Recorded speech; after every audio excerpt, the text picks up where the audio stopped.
We know football is a big deal to you, and it is to us too. Dirk Sports Bar and Grill is your Northland spot for football this fall. ESPN Game Day, NFL Sunday Ticket, the Royals are on. We'll have your game on one of our big screen TVs. Dirk Sports Bar and Grill is newly renovated and open daily for lunch, dinner, or drinks. Stop by after tonight's game for one of our famous burgers or a plate of wings. Good food, cold beer, and a good view of the game. Dirk Sports Bar and Grill, right where it's been since 1988 at 8132 Northwest Prairie View Road, right behind Tires Plus. Platte Valley Bank has been a fixture for Northland's banking needs with locations throughout the Northland. Liberty, Platte City, Parkville, Smithville, Berry Road, and more. In fact, Platte Valley Bank was recently named one of the 5 strongest mid-sized banks in Kansas City in 2014 by the Kansas City Business Journal. Try our new mobile deposit options on our new banking app. For more information on locations, apps, loans, and more, visit one of our locations or online at PlatteValleyBank.com. Platte Valley Bank, proudly supporting high school athletics in the Northland. Visit anytime at PlatteValleyBank.com. Member FDIC.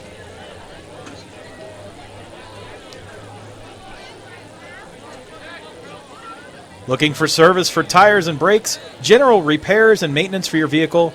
Don't look any farther than Quick Car. Located just south of Highway 152 on North Green Hills Road, family owned and operated for over 10 years with ASE certified mechanics. In fact, it's where 810 Varsity's founder Chad Rader takes his vehicle for all his family's needs. Call for more information at 816-741-0300 or visit kcquickcar.com. That's kckwikar.com.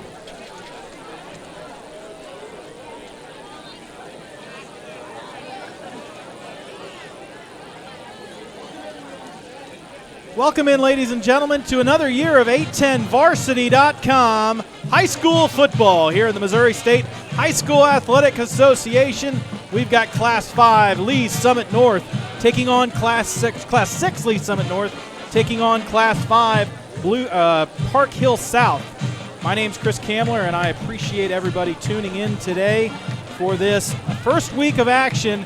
2 teams who have hit the reset button on their season, Park Hill South and Lee Summit North. Park Hill South with a 3-7 record last year, looking to improve upon that with a new head coach. Both of these teams have new head coaches this year.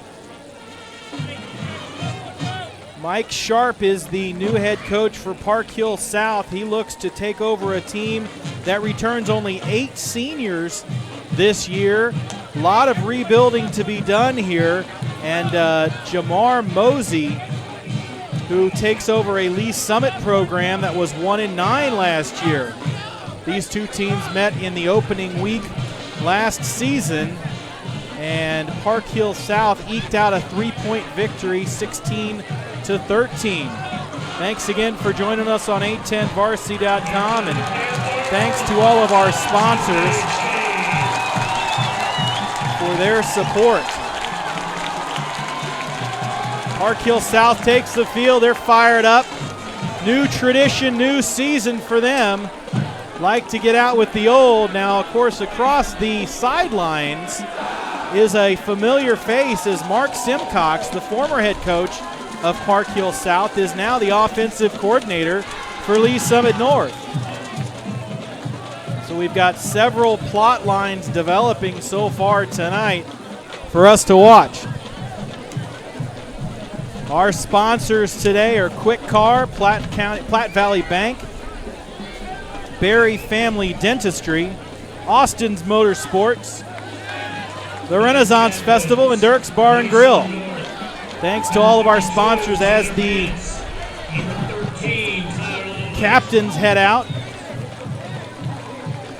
Ones to watch, Jake Springer, he's number 3. He's heading out for the introduction. He's a 6'1", 180 junior wide receiver, and he is definitely one to keep an eye on.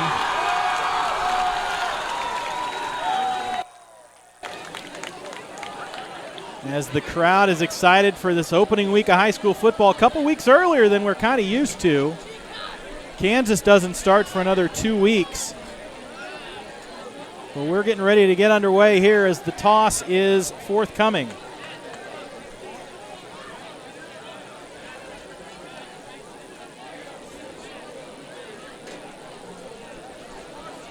Lee Summit North, the Broncos. Platte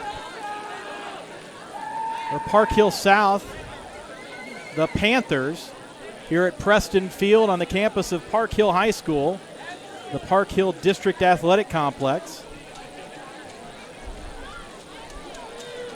Referees tonight taking a good long look, talking about the events to come this evening. A lot of new names for both teams. We'll keep an eye on them for you. Your quarterback is going to be Zach Sachanik for Park Hill South and Nate Webb for Lee Summit North, as they look to definitely improve on their seasons from last year.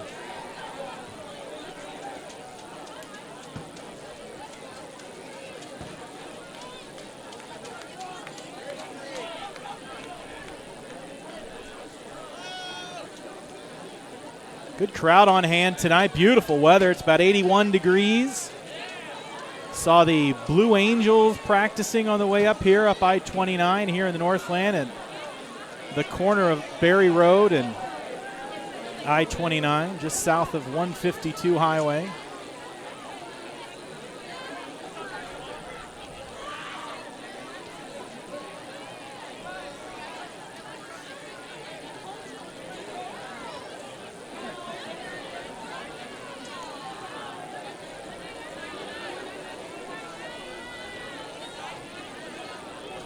And they still haven't gotten to the toss yet. We're still working on it.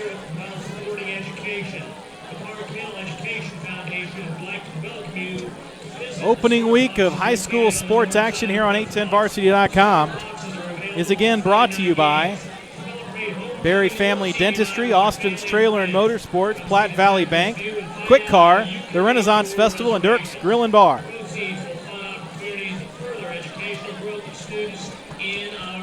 Lee Summit has won the toss and they have declined, so they will kick it off, and they will head left to right.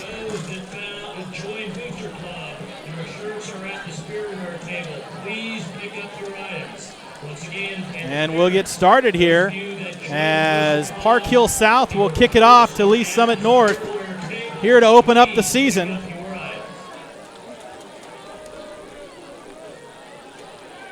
As we start the first quarter of action.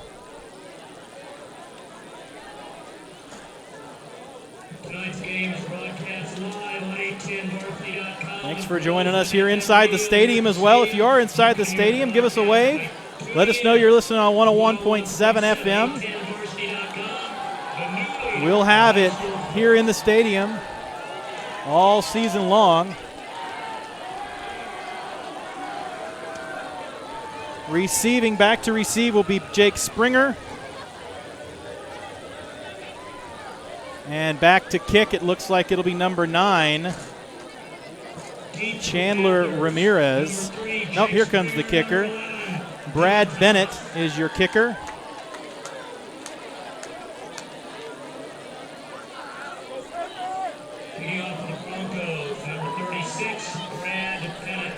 Brad Bennett, and back will be a trio or a duo of receivers. Looks like that's Jake Springer back there, as well as Dylan Thomas.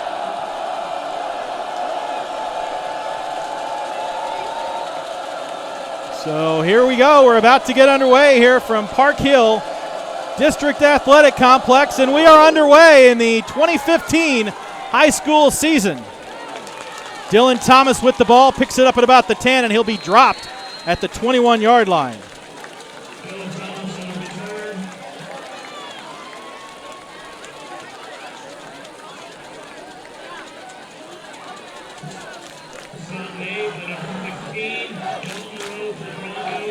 And he catches it at about the 10, takes it up to the 21, and that'll give us the first chance to look at that Park Hill South offense.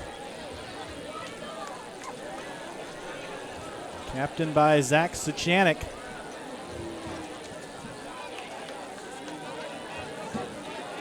And your running back,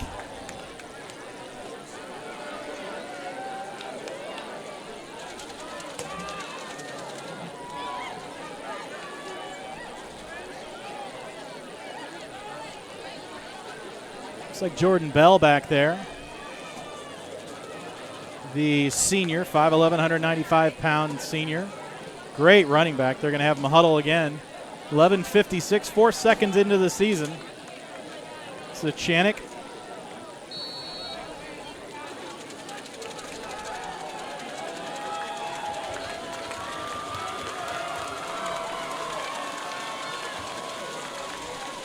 From the shotgun, he'll hand it off to Jordan Bell. Jordan Bell.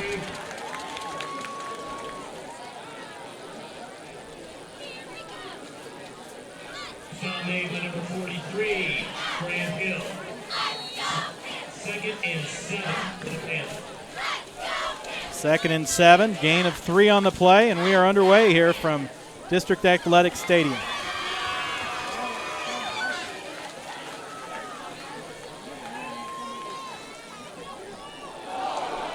And the ball's on the ground. There'll be a fumble by Jordan Bell, recovered by Jordan Bell.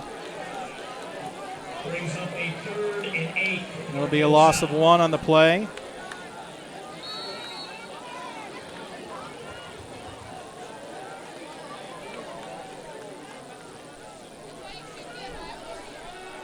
And I'm getting the scorebook caught up here.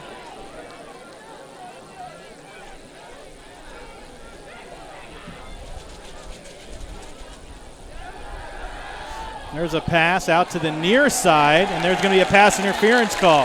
That was intended for Dylan Thomas. It'll be a PI.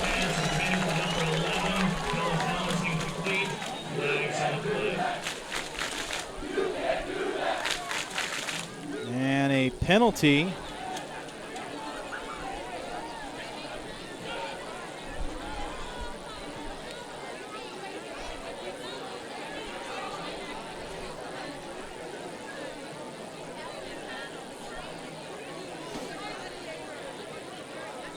And that'll be, I'll take it all the way out to the 37-yard line.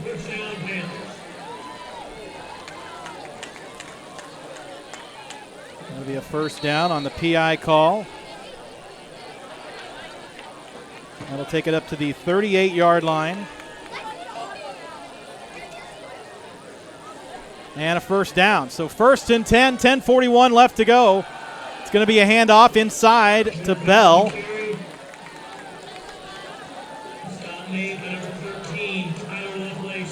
So Bell getting the share of the work so far as he's carried the ball 3 times. That's a gain of 3, 2nd and 7. Ball will just cross the 40-yard line. Call it the 41. 2nd and 7. Just over 10 minutes left to go in the first quarter of play. Park Hill South on the drive. This is their 5th play of the drive. From the shotgun. Back to pass to Zachanik. As a man almost picked off by Dwayne Hampton. Almost picked the route and went a pick 6. So there's an incomplete pass there. Intended for Jake Springer. And that'll bring up 3rd and 7. As we are still at 10:03 left to go in the first quarter. Shotgun. Man to his left is Bell. 4 wide receivers, 1 man in motion. That is Emmanuel Butler. And they're going to go out wide to the far side to Jake Springer. That's going to be another incomplete pass. They're trying to get it to Springer early, and they've missed him twice so far.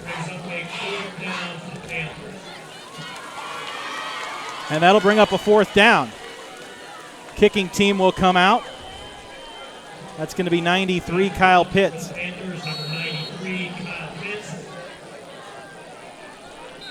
Back to receive will be, that looks like number 2, Torrey Hicks. He's a dangerous one. Just underway here. We do have a timeout on the play. That'll give us a chance to tell you. As I change the screen, all about Berry Family Dentistry. Let our family take care of your family at Berry Family Dentistry, located on 9 Highway, just north of Park University. Our office provides specialized dentistry for family members of all ages in a warm, caring, and friendly environment. We focus on preventative care, to help each patient grow. A healthy smile that'll last a lifetime. Our office serves infants, children, teens, and adults in Parkville, Missouri. Give them a call at 816-745-5437 or visit them online, ParkvilleFamilyPediatricDentist.com. Barry Family Dentistry. Let our family take care of your family today. Back inside Preston Field on the campus of Park Hill High School. Park Hill South going to kick it off, kick it away after their 8-play drive was stalled. Back to receive will be the dangerous Tori Hicks. Kick is away. It's a wobbly one near side. Hicks is going to catch it at the 26-yard line and run it right out of bounds.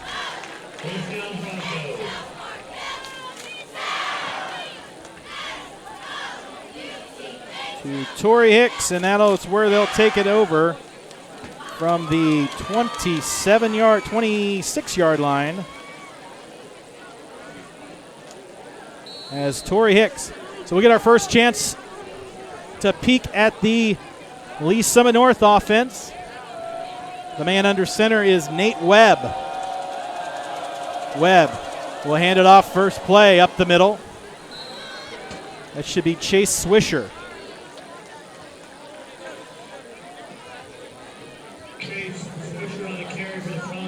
Chase Swisher, a mild gain across the 30-yard line up to the 34. Call it a gain of 7. Second and third. Now from the 2 wide receivers to the left side.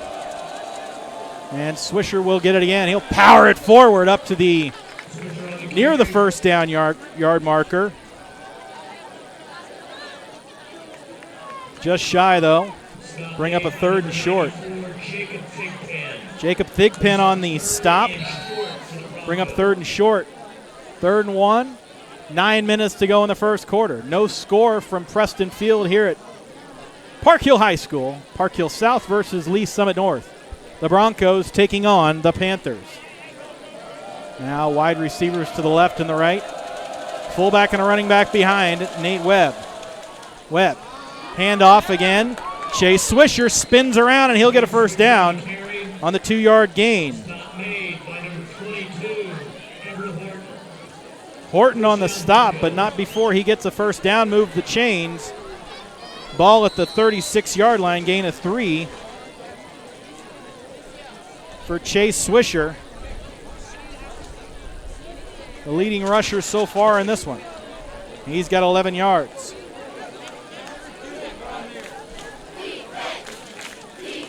Jordan Bell for Park Hill South has 3 carries for 4 yards. Now from the shotgun, rolling to the left. Webb has a man down below. That's Dion Lee. It's incomplete.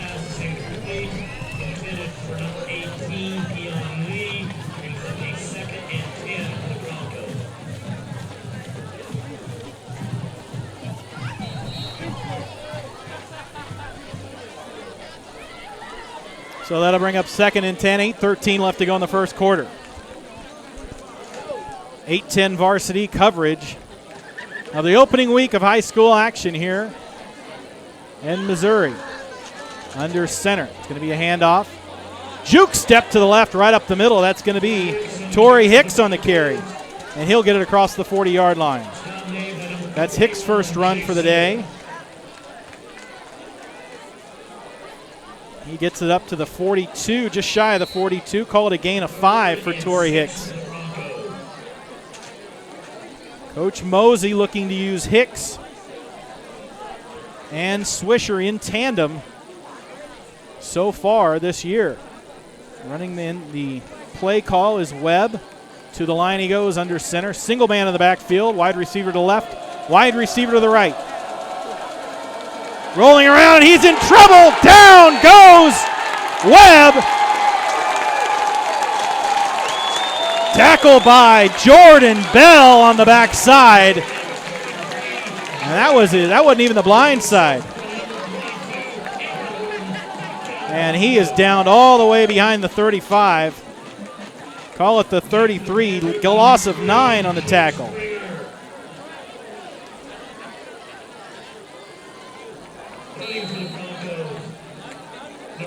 And that'll be a punt situation. Springer back deep for the Panthers. Kick is away. Webb with the kick. See that a lot in high school. The quarterback also doubles as the punter.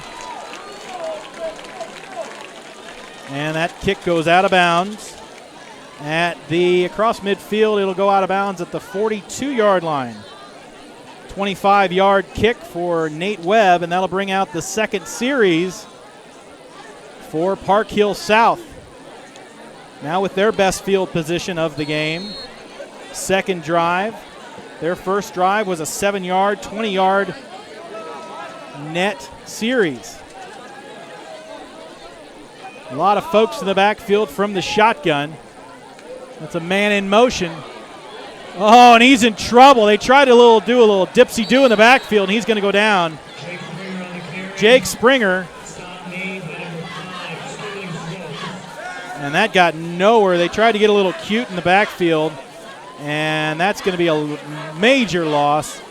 Ball sits at the 35-yard line, a loss of 7 on the run for Springer. So now they got some work cut out for him. Ball sits at the 35-yard line. 6:11 left to go in the first quarter. From the shotgun is Suchanek. Man in motion.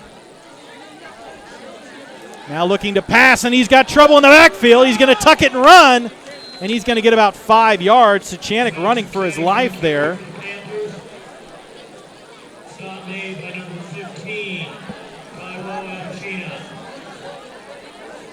Taiwo Athena on the stop.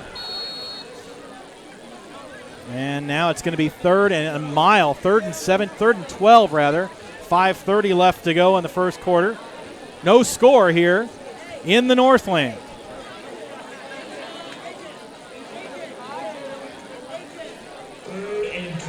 Third and 12, they'll call it officially. Back to pass to Chanik. Shakes a tackler, and now he's going to try to do it himself. He's not going to get anywhere near the first down marker. He does get across the 45.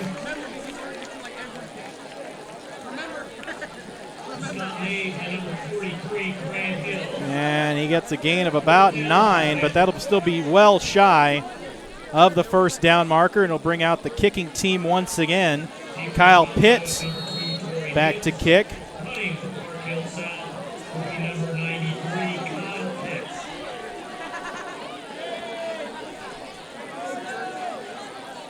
And he's back to kick. Kick is wobbly, and it's going to look like it goes out of bounds. It'll go out of bounds at about the 33.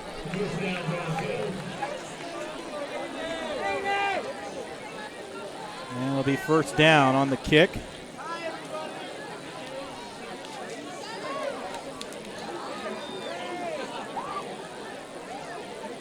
Goes out of bounds at the 31-yard line. A net kick of 21 yards.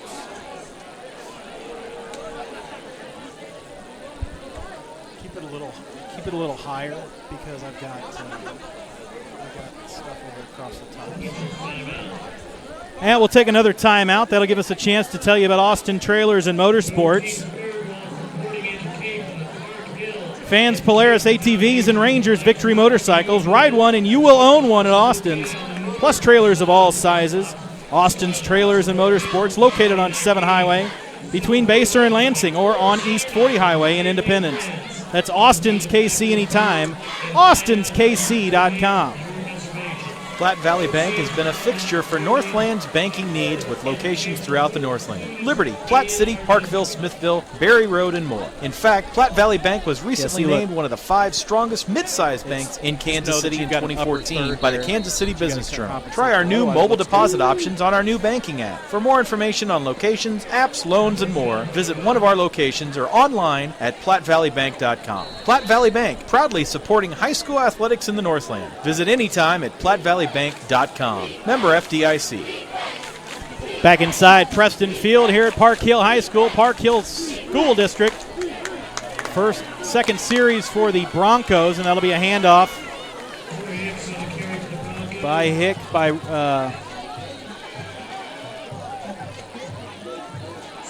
Torrey Hicks. And it's a gain of about 4.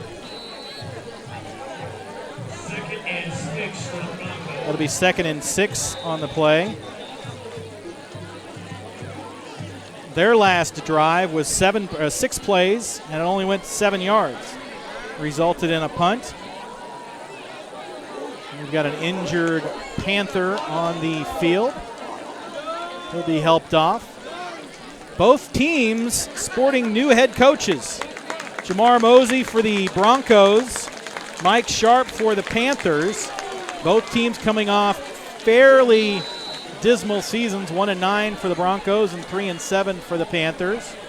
So both of them, spoke with both of them, starting new this season. Under center with 2nd and 6 to go. That'll be another handoff to Hicks. Hicks takes it up to about the 37-yard line, gain of 2. Uribe on the block, on the tackle. It'll bring up 3rd and 4. We'll see if it's going to be a passing down for Webb. Webb has only 1 attempt for no yards. It was an incomplete pass. Webb under center.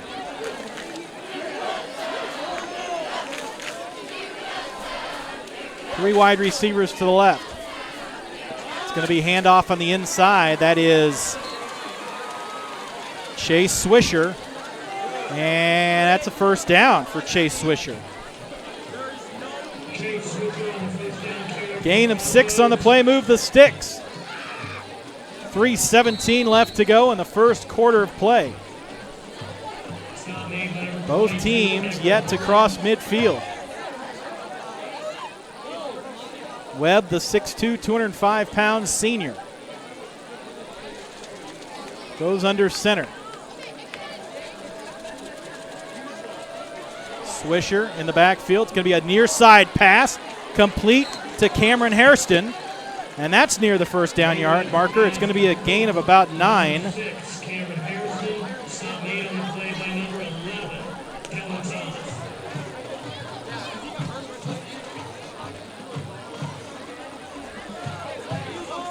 Hairston, they've been looking to get him moving so far. Ball across midfield. It'll be 2nd and 1. Gain of 9 for Hairston. Again under center.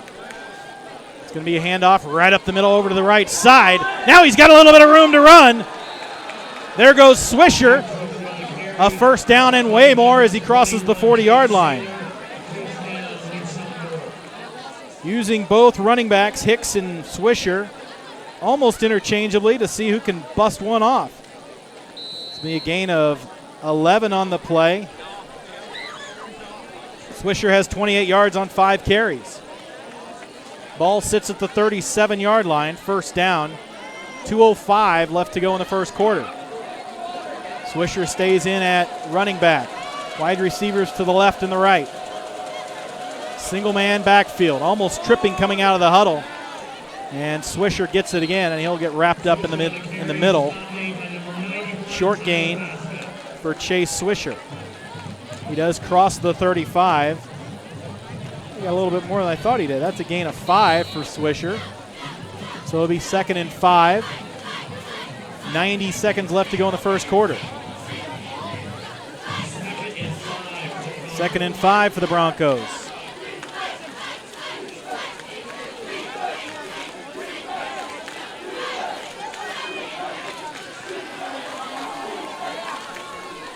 Back to pass. Far side. He's got a man open, and it looks like he's going to go. Dion Lee with a touchdown.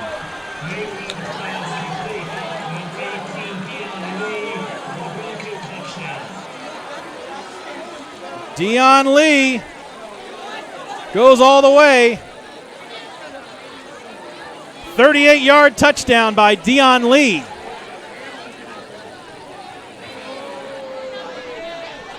And Lee Summit North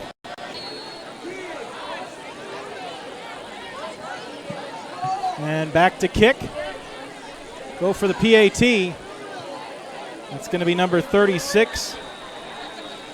Brad Bennett, and that is up and good. So a 7-0 score.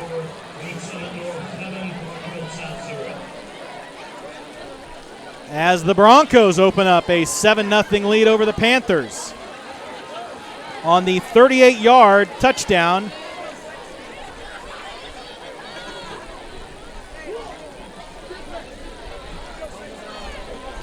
On the second series of the game, Nate Webb to Dion Lee.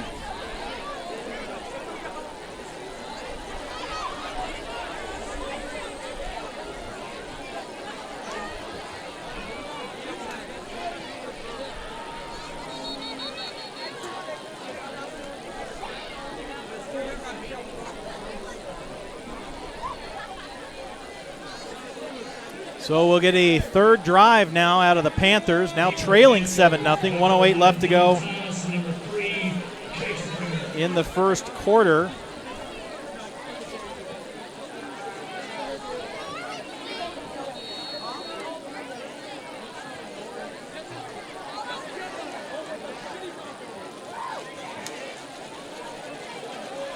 As that drive went 7 plays, 69 yards, and resulted in a touchdown and an extra point. So we'll have our kickoff. Two receivers back.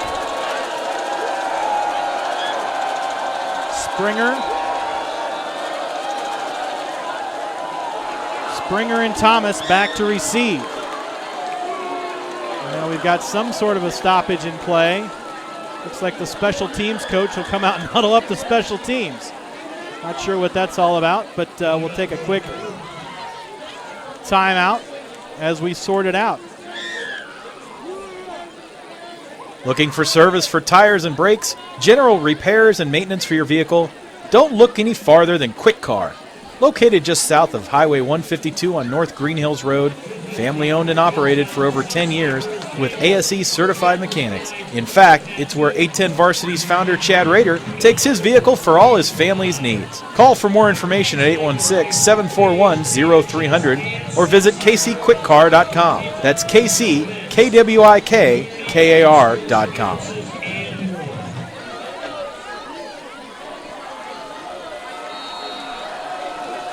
Back at Preston Field here in Park Hill. It's going to be a kickoff and a stoppage of play as the referees have a flag. Yeah, looks like an offsides. So they'll go back 5 yards and do it again.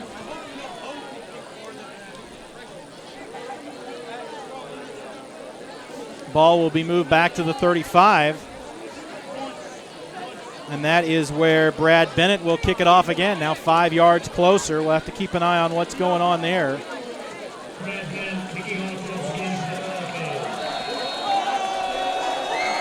Bennett from the 35. Here we go. Kick is up. It'll be taken at the 20-yard line. And he's got a little bit of room to run. Goes out to the 30. Dylan Thomas.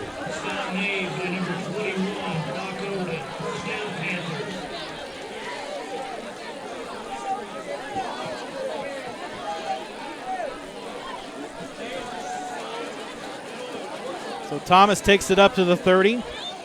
Call it the 31. Net kick of 32 yards. And we'll see the third drive out of Park Hill South. Mike Sharp's first year, third drive as head coach. Suchanek from the shotgun. He's going to hand it off.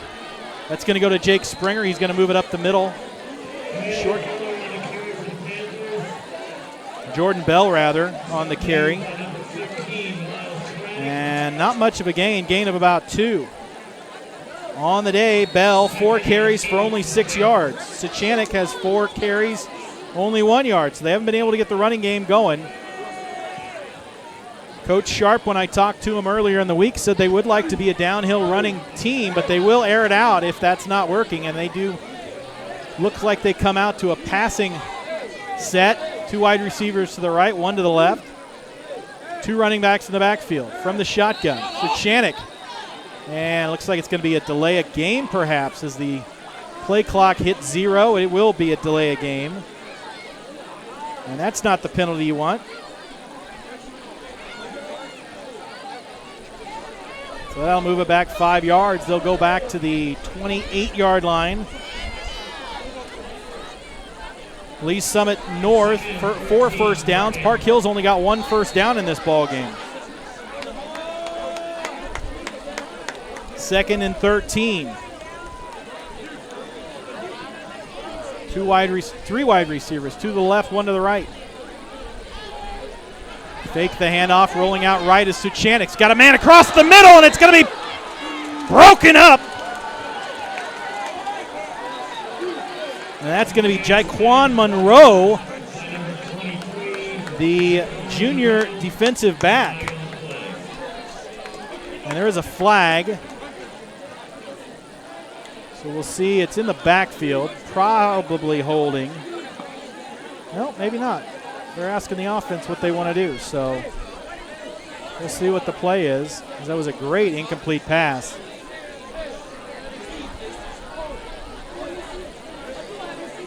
Ball now sits at the 29. We are at the end of the first quarter. Intentional, roughing the passer. So that'll be a 15-yard penalty on the defense.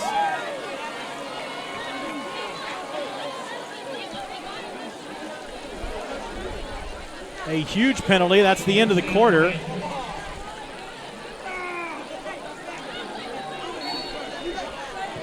And they'll just go straight into the second quarter.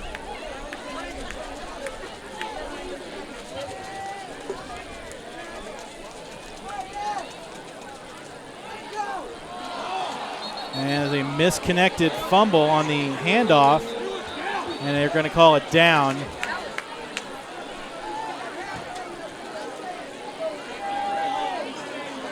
I guess that was an untimed down. So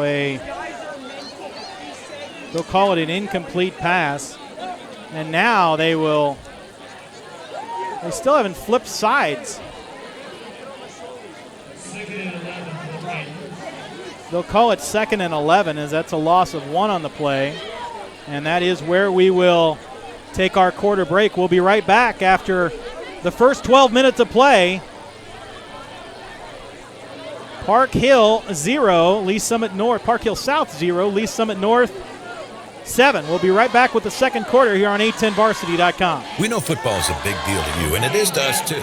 Dirk Sports Bar and Grill is your Northland spot for football this fall. ESPN Game Day, NFL Sunday Ticket, the Royals are on. We'll have your game on one of our big screen TVs. Dirk Sports Bar and Grill is newly renovated and open daily for lunch, dinner, or drinks. Stop by after tonight's game for one of our famous burgers or a plate of wings. Good food, cold beer, and a good view of the game. Dirk Sports Bar and Grill, right where it's been since 1988 at 8132 Northwest Prairie View Road, right behind Tires Plus. Welcome back to Park Hill District Athletic Stadium, Preston Field. Park Hill South trails Lee Summit North in the home opener for the Panthers, 7-0. Good crowd on hand. Chris Kamler. Darren Doyle's my cameraman tonight. Thanks for joining us here on week 1 of high school football action here in Missouri. Let's reset the stage for you.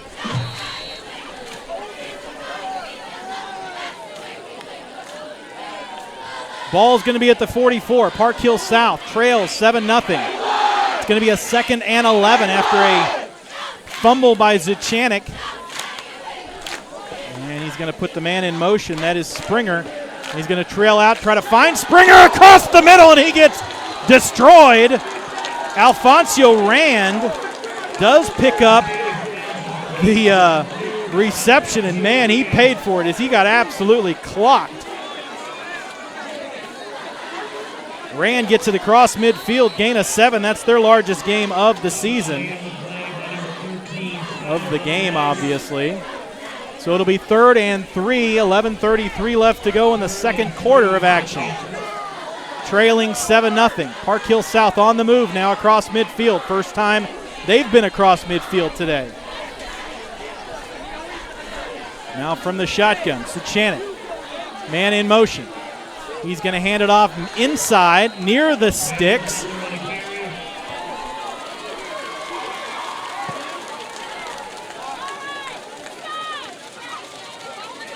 That'll be a handoff on the inside. I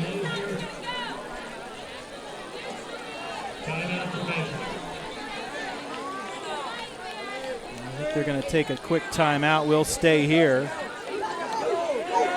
Looks like Emmanuel Butler on the carry. And that they are going to measure.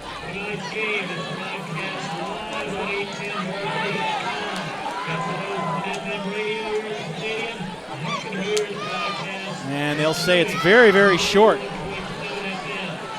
on the carry.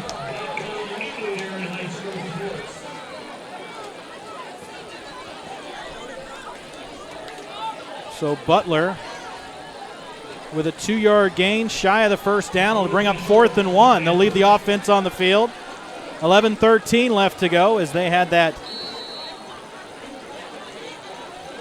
huddle. Now they'll still go from the shotgun. Now they're just going to take it, tuck and run, and I don't think he's going to get it.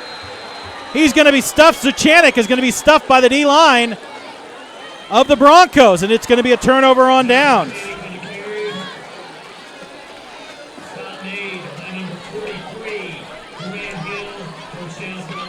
And the ball will be short, right back at the line of scrimmage, no gain, and that'll turn it over on down. So a big defensive play.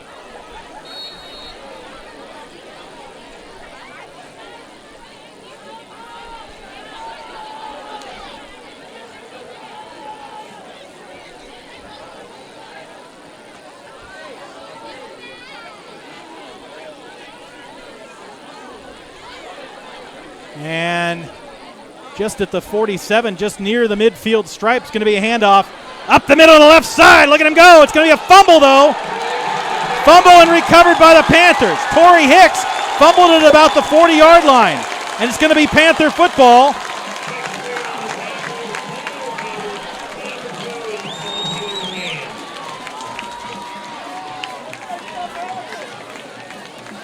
And the opponent recovered at the 38.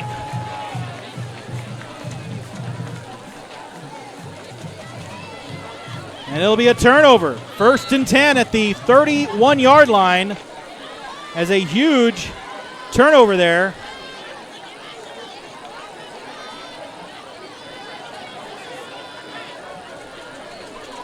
And perhaps leaving the door open to equalize this one. The Panthers back to pass, going to be tipped behind the line of scrimmage.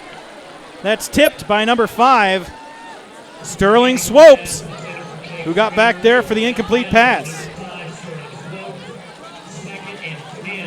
He's 2nd and 10 now. Park Hill South has had a couple of opportunities, now given a turnover. First turnover of the game for either team. This is Park Hill South's 4th drive. 2 have ended in a punt. 1 was a turnover on downs. Zuchanik from the shotgun. Man in motion is Springer. Hit in the backfield.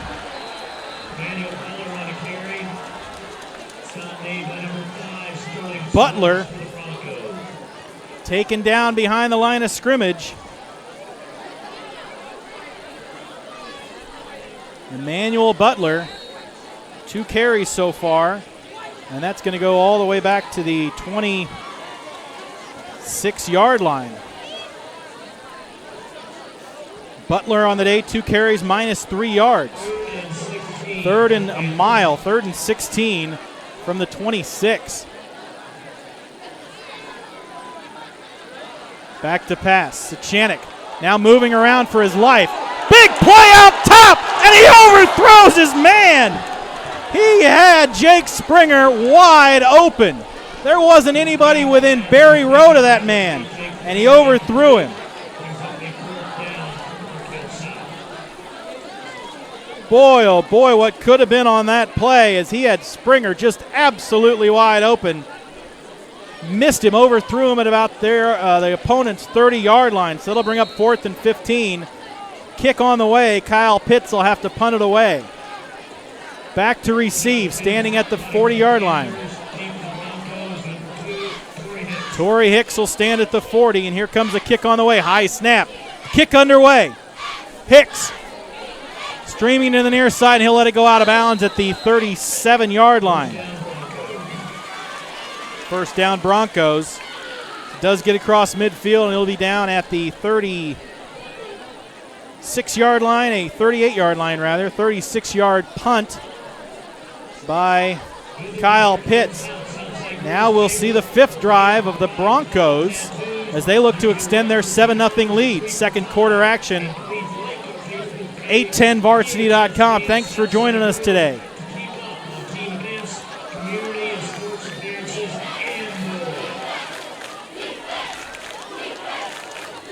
Under center. Now a handoff near side. That'll go to Hicks. Hicks jukes and jives and gets about 4 yards. Springer on the tackle, across the 40-yard line over to the 43, gain of 5 on the play. Hicks now has 37 yards. Chase Swisher, his running back teammate, has 33. So they said they wanted to go two-headed monster in the backfield, and so far they've been able to do that with Swisher and Hicks. Hicks, single man in the backfield now. He'll get it. Move it right up the middle, right side. Right tackle picks up a blocker over across the 50-yard line, and a first down. Torrey Hicks Jr.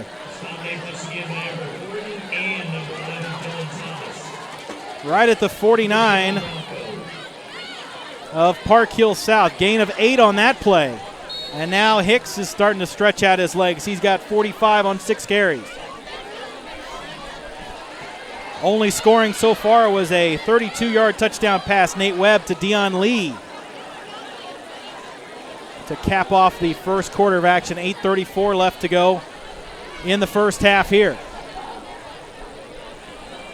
Chase Swisher moves it up the field, across the 45 to the 43-yard line. And they are just trading them off. This starts to look a lot like the Park Hill offense from last year, where they had 3 different quarterbacks, and it looks like it's going to come back as we had a false start.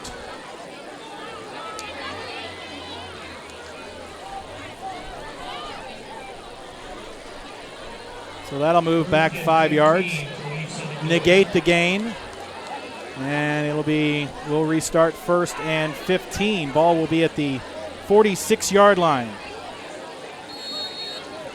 1st and 15, 8:22 left to go in the first half.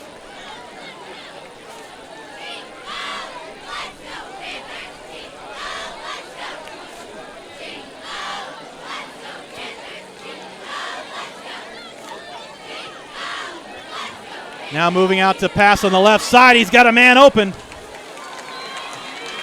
Back up to the 45. That's going to be Cameron Hairston with the completed pass.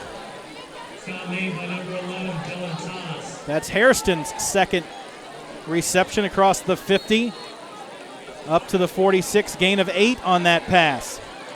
Hairston, his second reception, he's now got 17 yards.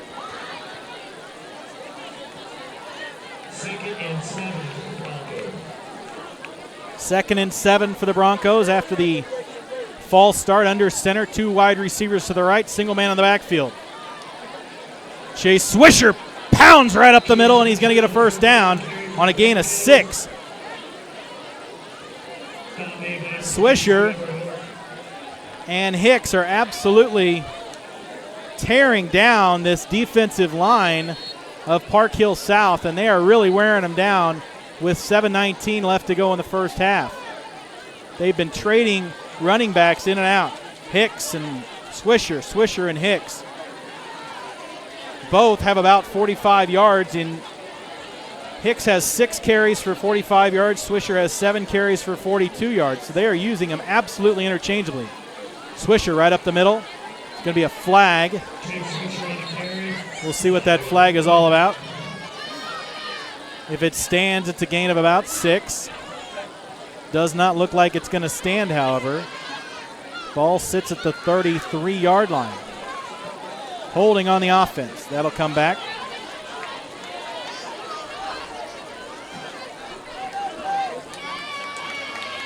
offensive holding will back them up 10 yards. Back to the 48-yard line. 10-yard penalty. It'll be first and 20 from the 48. Big penalty there. Possibly forcing them to air it out again. They've got Nate Webb 3 of 4 for 49 yards and a touchdown so far tonight. 2 wide receivers to the right, tight end, and a man to the left. Now moving around. Webb's going to tuck it and not get very far. He'll maybe get up to the 45. He does cross the 45. A short gain of about 3 by Nate Webb.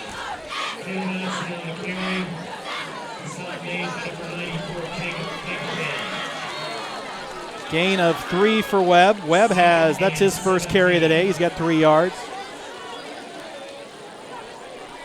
He's had 2 receivers so far. Cameron Hairston, 2 receptions for 17 yards, and Dion Lee, that 32-yard touchdown in the first quarter. Now from the shotgun, Webb, single man to the left side, looking to pass, goes across the middle, and it's tipped.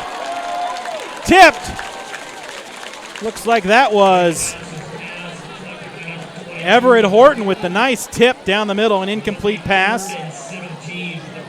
And that'll make it 3rd and 17 for the Broncos. 5:48 left to go in the second quarter, first half. Park Hill South trailing Lee Summit North 7-0. First week of Missouri high school state action here on 810varsity.com from the shotgun. Nate Webb. Errant snap, and that's going to go back, and he's now going to have to run for his life. He'll wisely throw it out of bounds. That's a smart play by the senior quarterback, as that snap just sailed right over to about the 35-yard line. He picked it up calmly, ran to his left side, and threw it out of bounds, and that'll bring up 4th down. They'll have to turn it over, but it's way better than the alternative. Smart play by Nate Webb, probably saved 7 points right there. Back for the Panthers will be Springer. Nate Webb will stay in as the punter. It is 4th and 17, so don't expect a whole lot of shenanigans from Nate Webb. Another high snap. Kick is off. Springer's going to take it, or attempt to take it at the 20, and he's going to just let it go and let it die. It'll be inside the 20, down at the 16-yard line. So a nice kick by the senior quarterback, as that is down at the 16, a 28-yard kick. And that'll be a change of possessions here as a drive summary. Park Hill, as this will be their 5th drive, 3 punts and a turnover on downs. And we'll take a timeout real quick here on 810varsity.com. Looking for service for tires and brakes, general repairs and maintenance for your vehicle? Don't look any farther than Quick Car. Located just south of Highway 152 on North Green Hills Road, family owned and operated for over 10 years with ASE certified mechanics. In fact, it's where 810 Varsity's founder Chad Rader takes his vehicle for all his family's needs. Call for more information at 816-741-0300 or visit kcquickcar.com. That's KCKWIKKAR.com. Welcome back to Park Hill District Athletic Stadium, Preston Field, here on the campus of Park Hill High School. Park Hill South trails Lee Summit North 7-0 here in the opening week. Week 1, 810varsity.com. Chris Kamler alongside Darren Doyle is our cameraman tonight. Thanks, Darren, for all your hard work. Darren wants to do this someday, and I just don't know why, because this is harder than it looks. So let's reset it for you. Park Hill's pinned in their own red zone as they are at the 16-yard line. This will be their 5th drive of the game. From the shotguns to Chanik. 2 wide receivers to the left, 2 men in the backfield. So Chanik's going to be a quick outlet pass over to Rand, and Rand's not going to get very far. There's going to be a flag on the play, so we'll see what that's all about.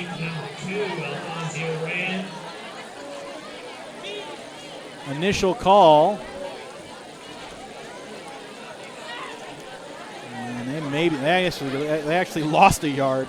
Tackle on play by number 10, Chandler Ramirez. Flag on the play.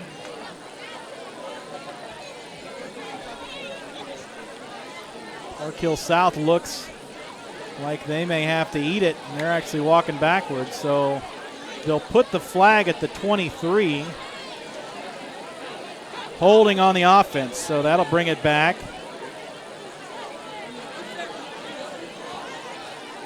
And they'll go half the distance to about the 7-yard line, call it. No, inside the 10. So yeah, about the 7-yard line. So a 7-yard penalty. First and 17. In from the shotgun. 3 wide receivers to the right this time, 1 to the left. Single man in the backfield is Jake Springer. Moving out to the right side. He's got a man open. That's Alfonso Rand to the far side now. And at least they get a little bit of breathing room. Got that completed pass to Rand. And got just a little bit of room there as they take it across the 15. Ball sits now just shy of the 20-yard line. 10-yard pass. Chanik, 2 of 7 tonight for 17 yards. That is Rand's second catch. He's got 17 yards on the day. Chanik, far side. Now he's going to tuck it and run.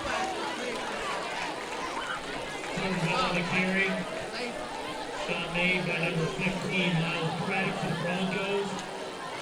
Run by Butler as he gets across.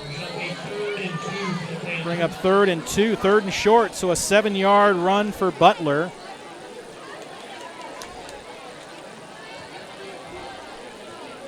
Emmanuel Butler, the 5'10", 200-pound junior running back. He now stands in the I formation. 3 wide receivers to the right, 1 to the left side.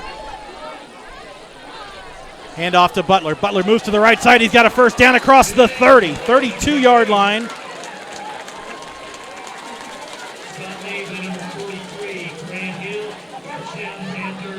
First down, Panthers. As they're now starting to move the ball. 4:02 left to go in the first half of play. 31-yard line. Butler on the day rushing. Has 4 carries for 11 yards. And looks like we've got an injury as Butler comes up hobbling, and they'll call timeout. As they'll let him, and they'll swap out Jordan Bell for Butler. Butler hobbling, looked like he's nursing his right ankle.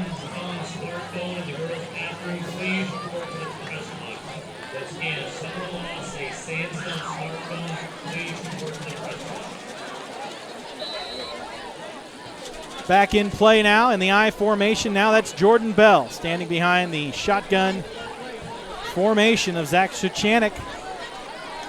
3 wide receivers to the right now, man in motion. It's going to be Rand. It's going to go off to Bell. Bell will drive up the middle across the 35-yard line. Positive yardage for Jordan Bell there. Gain of 5 on the play. Call it the 36, 2nd and 5. 3:18 left to go in the first half.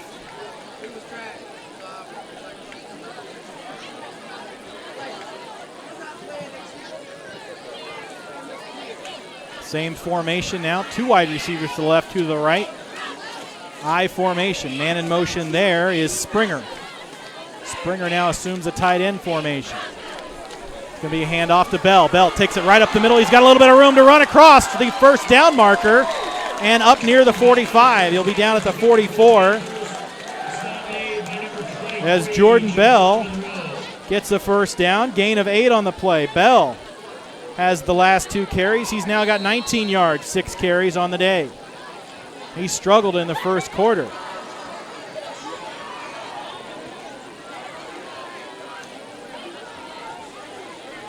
Now moving the ball positively. 2:35 left to go in the first half. Need to get across midfield for the Panthers. Double back formation. It's going to be a miscommunicated handoff to Jake Springer. And he's going to be down behind the line of scrimmage. Call it a loss of 3. Jake Springer on the carry. And that was simply a handoff that didn't hand off. So they'll call it down at the 42, a loss of 2 on the play. Springer loses 2 yards on that one. 7-0 second quarter. Lee Summit North over Park Hill South. First week of action. We'll bring you some halftime show and some scores from around the Missouri State High School. Week 1 here in a minute. Sachanik rolling to his right. He's got a man open near the first down marker. That's Springer. He'll be just shy, though. It'll be bring up 3rd and short. Is a nice play on the crossing route to Springer. He'll be down at the 48-yard line, gain of 10. He'll have 2 more to go on a 3rd and short. 1:33 left to go. Now they got the clock against them as it's now trying to get something moving there across midfield, but they are running out of time. 1:20 now on the clock. 1:15 on the clock. They need to move it. They're blowing a lot of time. Now it's going to be a handoff up the middle. That's not going to, it's going to be just shy of the first down. Jordan Bell, and I hear a whistle. Looks like they called a timeout, and they did. Timeout, Park Hill South. Looks like they're going to go ahead and measure for it. No, they'll call a timeout. And we'll take it with them here. 1:03 left to go in the first half. You're listening to 810varsity.com coverage. Lee Summit North, Park Hill South. The Broncos 7, Panthers 0. We know football is a big deal to you, and it is to us too. Dirk's Sports Bar and Grill is your Northland spot for football this fall. ESPN Game Day, NFL Sunday Ticket, the Royals are on. We'll have your game on one of our big screen TVs. Dirk's Sports Bar and Grill is newly renovated and open daily for lunch, dinner, or drinks. Stop by after tonight's game for one of our famous burgers or a plate of wings. Good food, cold beer, and a good view of the game. Dirk's Sports Bar and Grill, right where it's been since 1988 at 8132 Northwest Prairie View Road, right behind Tires Plus.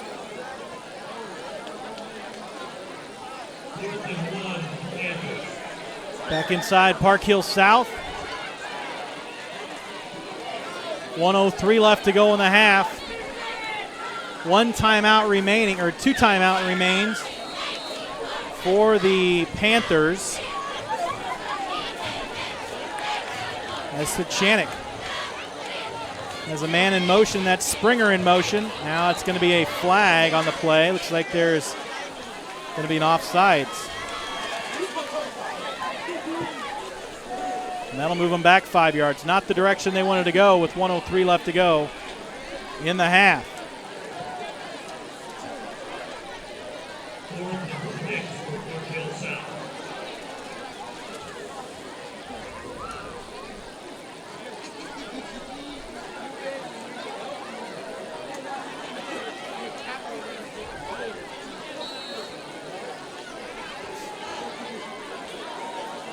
First, 4th and 6 now, 4th down. And 6 to play. They're going to have to stay on the offense here. Sachanik, man in motion. That's Springer again, now moving out to the near side. Turned around, pass caught by Rand. Rand gets across the first down marker. They'll call a timeout right at the 40-yard line. Great pass, Sachanik to Rand.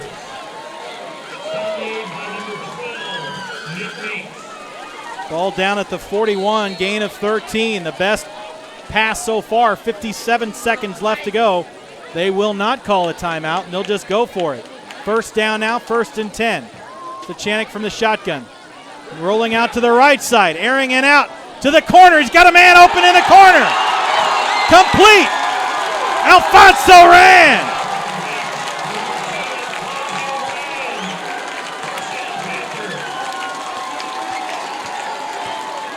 Rand took it on the corner, and it's down inside the 10-yard line. Gain of 31. Best play all night for the Panthers, and they're looking to tie it up right here. 41 seconds to go in the half.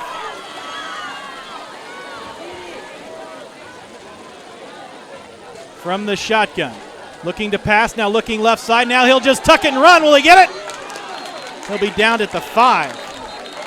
Jackson Panic on the carry. Stop made by number 13, Tyler Lovelace. Timeout Panthers. Timeout Panthers.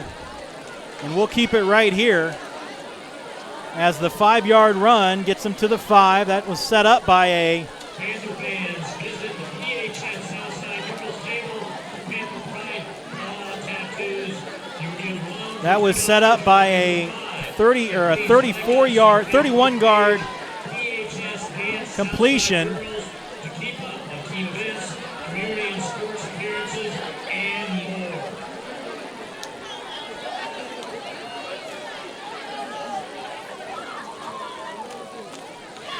So the Panthers going to try to tie it up here in the waning seconds of the first half. 35 seconds left to go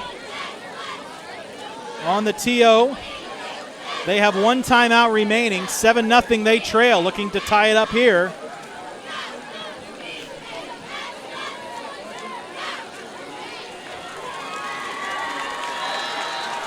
Suchanik and Bell in the backfield. 3 wide receivers to the left, 1 to the right side. Suchanik moving to the left side, looking to run. Now he's going to take it to the corner, and he overthrows Jake Springer. Incomplete pass, still 30 seconds left to go. Jake Springer, depending on the play for the Broncos, number 9, Chandler Ramirez. Suchanik's 5 of 11 for 71 yards, but he wanted to add a touchdown to his records right there. And that'll bring up 3rd and goal from the 4.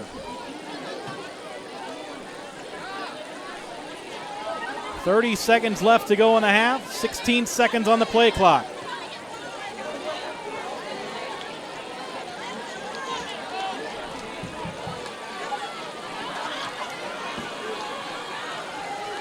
Suchanik rolling to his left again. Now it's going to be a tighter pass to Springer.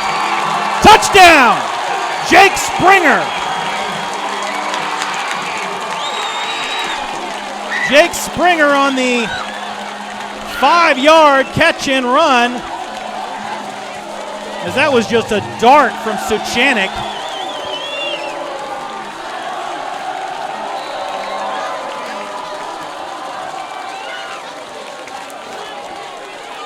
So that'll make it 7-6, and now coming on to kick the PAT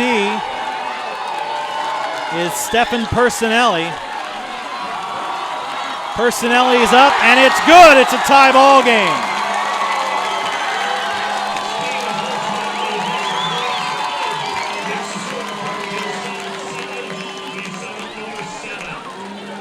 Seven now your score, as Personelli ties it up with the PAT.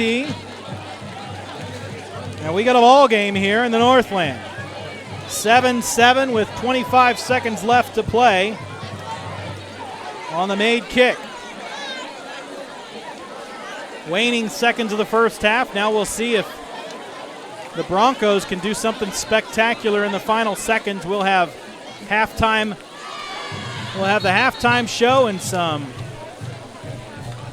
scores from around the league. Sounds like the Royals aren't doing too well. 7-2. Darren, you got a Chiefs score for us yet? They're just kicking off. Now they're probably second quarter for the Chiefs. 7-0. Chiefs up 7-0 in the second quarter in Arrowhead. Royals down 7-2. Lee Summit North and Park Hill South are knotted at 7. Personelli back to kick.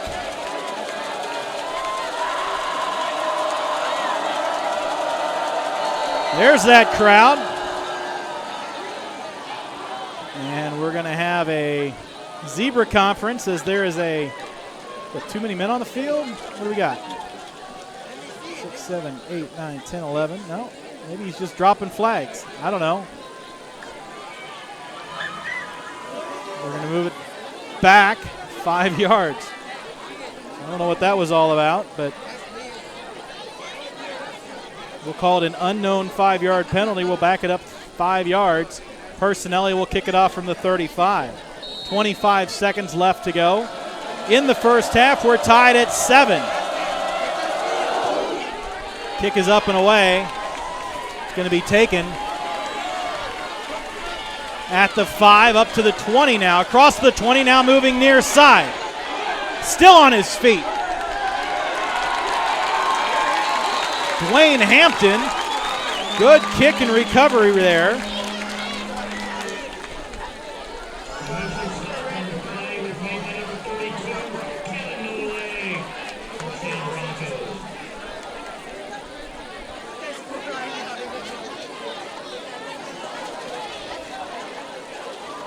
And he caught it at about the 5-yard line, and it's going to take it up to the 25. And we've got another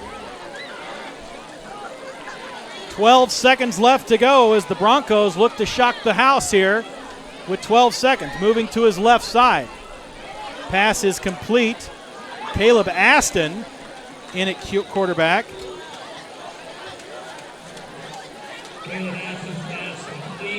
And it looks like they got Cameron Hairston for a first down. Ball to the 35-yard line. And 4 seconds left to go. And that'll be their last timeout as the ball now sits at the 41, gain of 16. That's Aston's first shot of the game. We'll take a quick 30-second timeout. We'll be right back with the final seconds of the first half here on 810varsity.com. Platte Valley Bank has been a fixture for Northland's banking needs with locations throughout the Northland. Liberty, Platte City, Parkville, Smithville, Berry Road, and more. In fact, Platte Valley Bank was recently named one of the 5 strongest mid-sized banks in Kansas City in 2014 by the Kansas City Business Journal. Try our new mobile deposit options on our new banking app. For more information on locations, apps, loans, and more, visit one of our locations or online at PlatteValleyBank.com. Platte Valley Bank, proudly supporting high school athletics in the Northland. Visit anytime at PlatteValleyBank.com. Member FDIC. Welcome back to Park Hill. 4 seconds left to go in the first half. We're tied at 7. 1 play remains for the Lee Summit North Broncos. As it looks like Caleb Aston will stay in at quarterback. He's going to throw it deep down the field, and it's going to be picked off by Park Hill South. Recovered by Dylan Thomas, and that's the way the first half will end.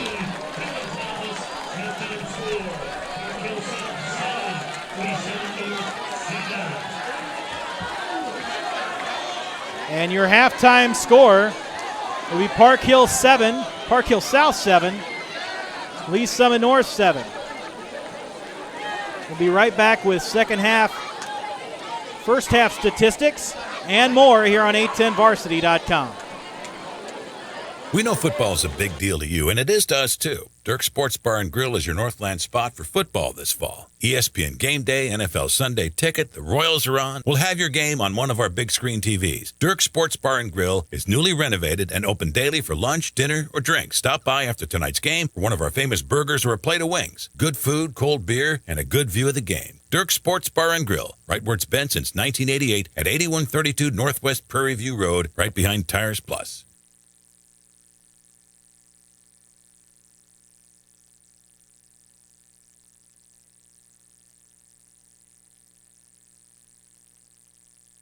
Platte Valley Bank has been a fixture for Northland's banking needs with locations throughout the Northland. Liberty, Platte City, Parkville, Smithville, Berry Road, and more. In fact, Platte Valley Bank was recently named one of the 5 strongest mid-sized banks in Kansas City in 2014 by the Kansas City Business Journal. Try our new mobile deposit options on our new banking app. For more information on locations, apps, loans, and more, visit one of our locations or online at PlatteValleyBank.com. Platte Valley Bank, proudly supporting high school athletics in the Northland. Visit anytime at PlatteValleyBank.com.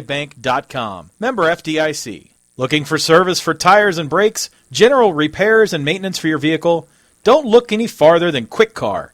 Located just south of Highway 152 on North Green Hills Road, family owned and operated for over 10 years with ASE certified mechanics. In fact, it's where 810 Varsity's founder Chad Rader takes his vehicle for all his family's needs. Call for more information at 816-741-0300 or visit kcquickcar.com. That's KCKWIKKAR.com.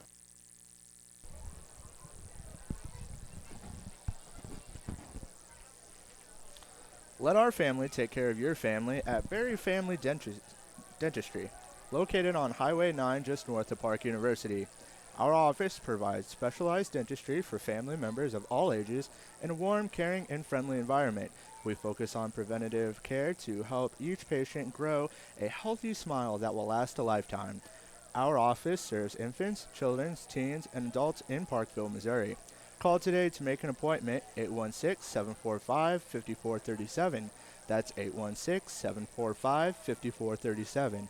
Or visit us anytime online at parkvillefamilypediatricdentist.com. Berry Family Dentistry. Let our family take care of your family today.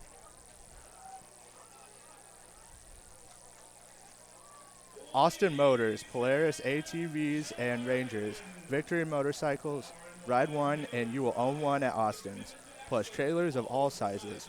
Austin's Trailers and Motorsports, located on Highway 7 between Bashore and Lansing, or on East 40 Highway in Independence. Visit austinskc.com anytime. That's austinskc.com.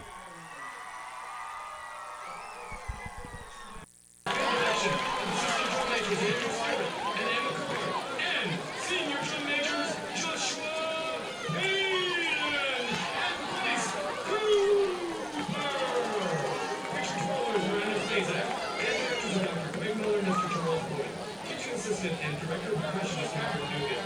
From my coaches, Andy Forsberg, color guard instructors, and Rachel Robinson. We begin tonight's halftime presentation by featuring the Parkville South High School dance team under the direction of Mandy Harding. Dance team executives are senior captains Grace Smith and Hannah Levy, junior captain Matt Burrow, philanthropy executive Hannah Winkler, team stylist Cindy Lowe.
The show uses music Up by Adam Schoenberg, Life Space Car, and concludes with the finale composed by Aaron Ziegler.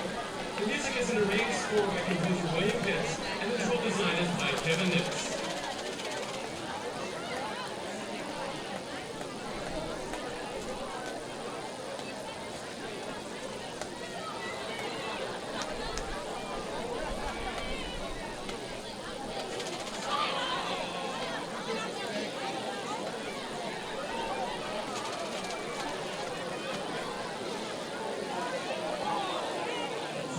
Riverside, Missouri, teenagers Emma Clark, Andrew Stewart, from Riverside, Missouri, drum majors Emma Clark, Andrew Stewart, Grace Cooper, and Joshua Payton, and the Parker South Panther Archie Band. Senior drum majors Grace Cooper and Joshua Payton. Is the band ready?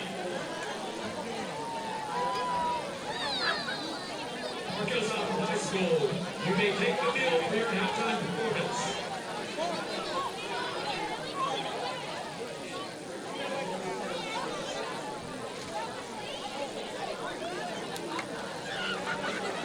Ladies and gentlemen, we present to you Amelia, Salute to the 99s.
the extraordinary efforts made by our students, our parents, and our staff who made this year's summer band training camp the most successful yet.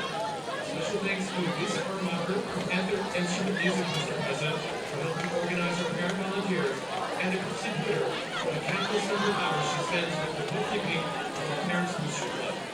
We're extremely excited about this year's scheduling, including participating in the marching festivals at Blue Springs, Odessa, and Missouri Western, and hosting the fourth annual Cultural Marching Festival here at Preston Field on October 3rd. Our community Cappuccino Night at Platte County High School will be held Monday night, November 23rd. Thank you for your support. We hope to see our next home game performance. Ladies and gentlemen, once again, your Park Hill South Panther Marching Band. Looking for service for tires and brakes, general repairs and maintenance for your vehicle? Don't look any farther than Quick Car.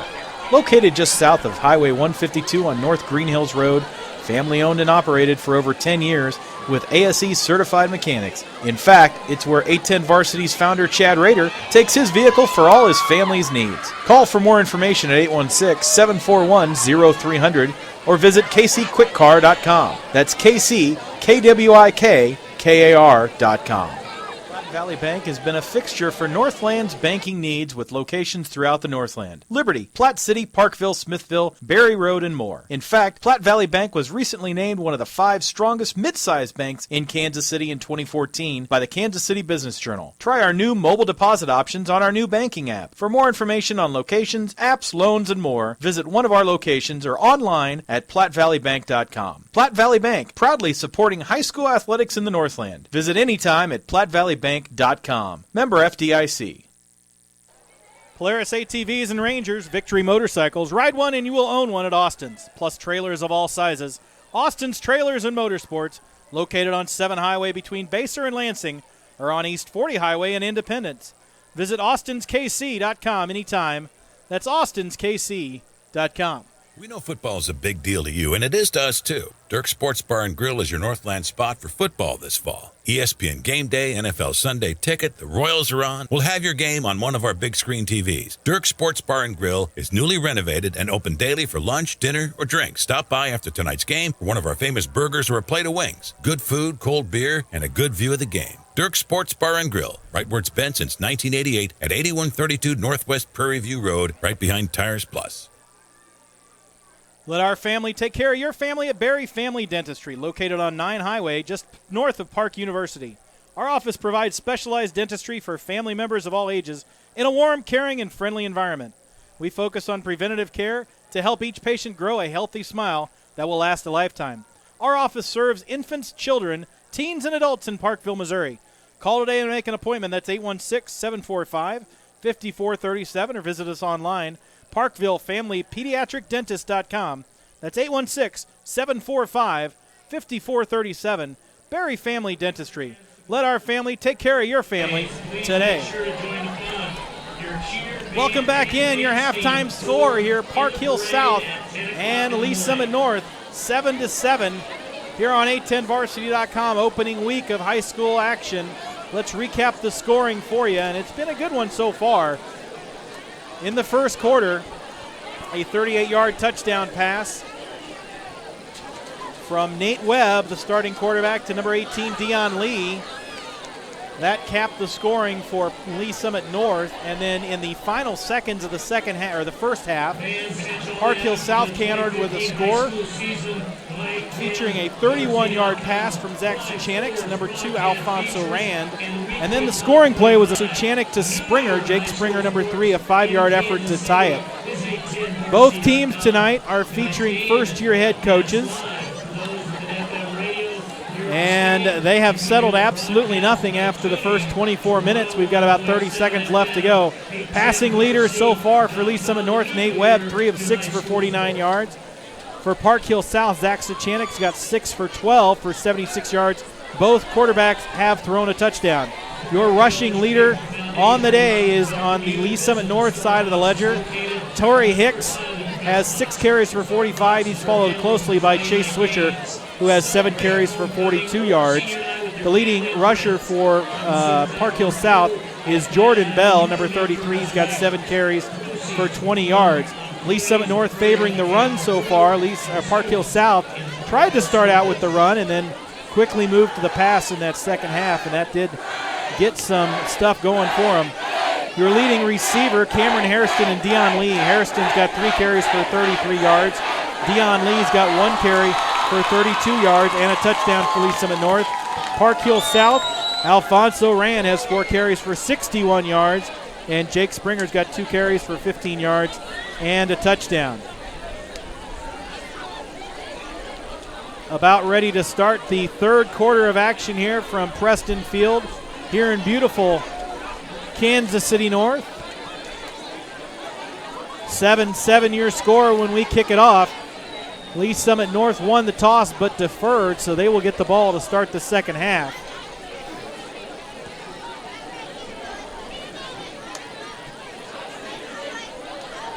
Beautiful day today. 81 degrees at kickoff. It's now dropped to about, it says 81. It's dropped a little bit. It's probably about, 78, somewhere in that range.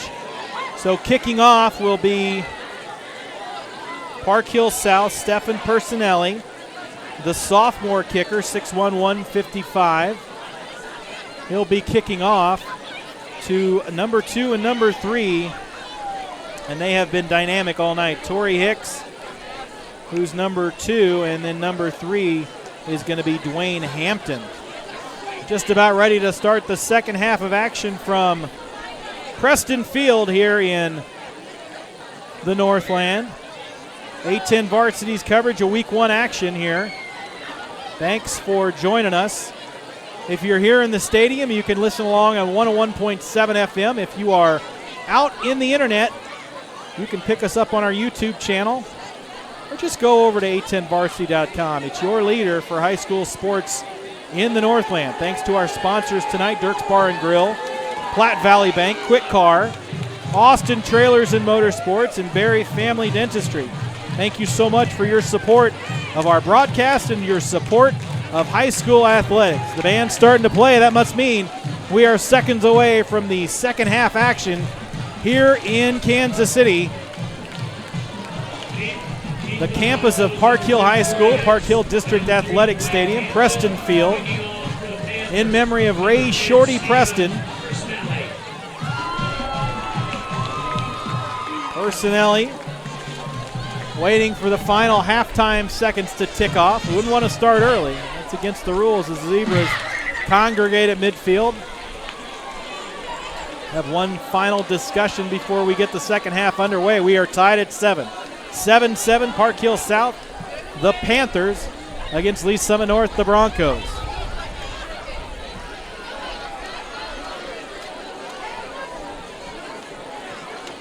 Park Hill South will face Lee Summit West next week, so it gets no easier after they face Lee Summit North. They're going to face the number 5 team in the city, according to a10varsity.com. We are underway, and it is not a very good kick up to the 41-yard line. So Personelli is going to down it at the 41. And we will see the first series in the second half.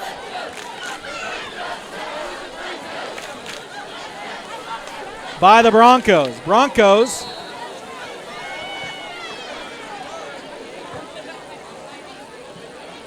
four of 8 through the air. 14 rushes for 90 yards. They've been able to get it done on the ground. 2 wide receivers to the right, single man in the backfield. That man is Chase Swisher. He'll get the ball, and he'll be driven back. He'll lose a yard to start the second half rather.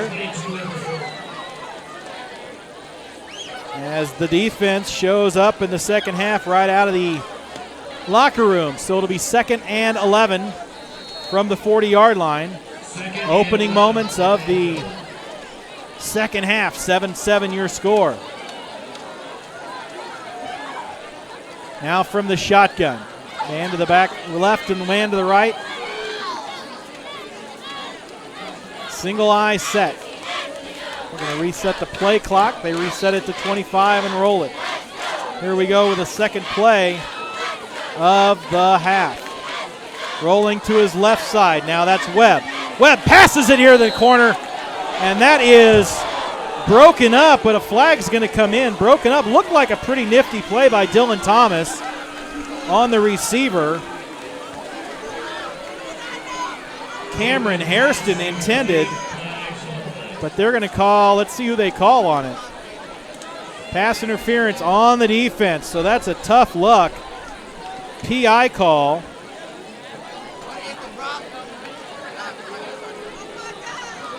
Defensive pass interference is going to move the ball all the way up to the 45-yard line.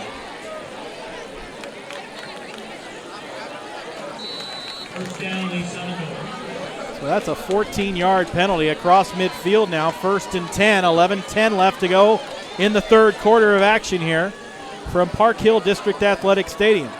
From under center now. Trips to the left side, single man in the backfield. He's going to hand it off. He's going to hand it off to Chase Swisher, who goes to the left side around all those blockers, and he'll take a hit out of bounds across the 35, very close to a first down. They're going to call him down just shy as Swisher gets a gain of 8 on the play. And we have seen that double-headed monster in the backfield so far. Chase Swisher now has 49 yards on 9 carries. Torrey Hicks has 45 yards on 6 carries. So they have been able to get it done on the ground. Both teams have a touchdown through the air. Swisher stays in the single back formation, and they'll just run the same play to the right side across those blockers, and they will get a first down. Gain of 4 on that one as Chase Swisher runs right, just like they flip it in Madden football. Ran the same thing, and they just hit the right bumper to run it around. Just shy of the 30-yard line, ball's at the 32, call it a gain of 5. 10:57 left to go in the third quarter, second half. 1st and 10. Under center. Same formation as the last 2 plays. Now the man with the ball is Torrey Hicks. Torrey Hicks drives the pile up, and that's going to be close to a gain of 10 or 11. So Hicks now gets his turn, and they'll call it down at the 23. And they may need to measure this one. It's pretty close. They're going to call it just shy, a gain of 9. About a half yard short, so 2nd and short. Torrey Hicks with the trips formation to the right side. Single man in the backfield is Hicks. Webb under center, now a man in motion. Now they're going to give it to Hicks, who dodges a tackler in the backfield, moves to the right side. Gets across the first down marker, and he'll be down just shy of the 15-yard line. Torrey Hicks Jr. has a gain of 6 on that play. Call it a gain of 7. We'll call him down at the 16. 10:08 left to go in the third quarter of play, and they'll call a timeout. We'll take it with them here. With 10:08 left to play in the third quarter. You're got a tie ball game. Lee Summit North 7, Park Hill South 7. We'll be right back after this message. Football is a big deal to you, and it is to us too. Dirk's Sports Bar and Grill is your Northland spot for football this fall. ESPN Game Day, NFL Sunday Ticket, the Royals are on. We'll have your game on one of our big screen TVs. Dirk's Sports Bar and Grill is newly renovated and open daily for lunch, dinner, or drinks. Stop by after tonight's game for one of our famous burgers or a plate of wings. Good food, cold beer, and a good view of the game. Dirk's Sports Bar and Grill, right where it's been since 1988 at 8132 Northwest Prairie View Road, right behind Tires Plus. Welcome back to Preston Field off of Berry Road here in Kansas City North. My name's Chris Kamler. My cameraman is Darren Doyle. Week 1 action here at the high school. 810varsity.com. Kansas doesn't start for another week and a half. So we get 2 weeks of Missouri football before Kansas even starts. Same formation now, flip to the left side. Trips to the left, single man in the backfield. That's Hicks. Hicks moves it up into the pile. He'll get a short gain. Still moving the pile, still on his feet. They'll call him down after a short gain of 4. Now they're inside the red zone. Torrey Hicks across the 15. Gain of 3. They'll call it down at the 13. It'll be 2nd and 7. 9:44 left to play in the third quarter, second half, from Preston Field here in Kansas City North. That same formation, it's been working. It ain't broke, so don't fix it. Now a handoff to the left side. Hicks. It's going to be a flag in the inside, possibly a hold. Torrey Hicks on the carry. Gain of 2. Holding. That'll be a holding on the Broncos. That'll move them back 10 yards, and it'll be second and about 17 on the holding play. So inside the red zone, trying to get it done on their feet. Their opening touchdown was a pass, a 38-yard pass to Dion Lee from Nate Webb in the first quarter. Now they're trying to get back up on the board, take a lead.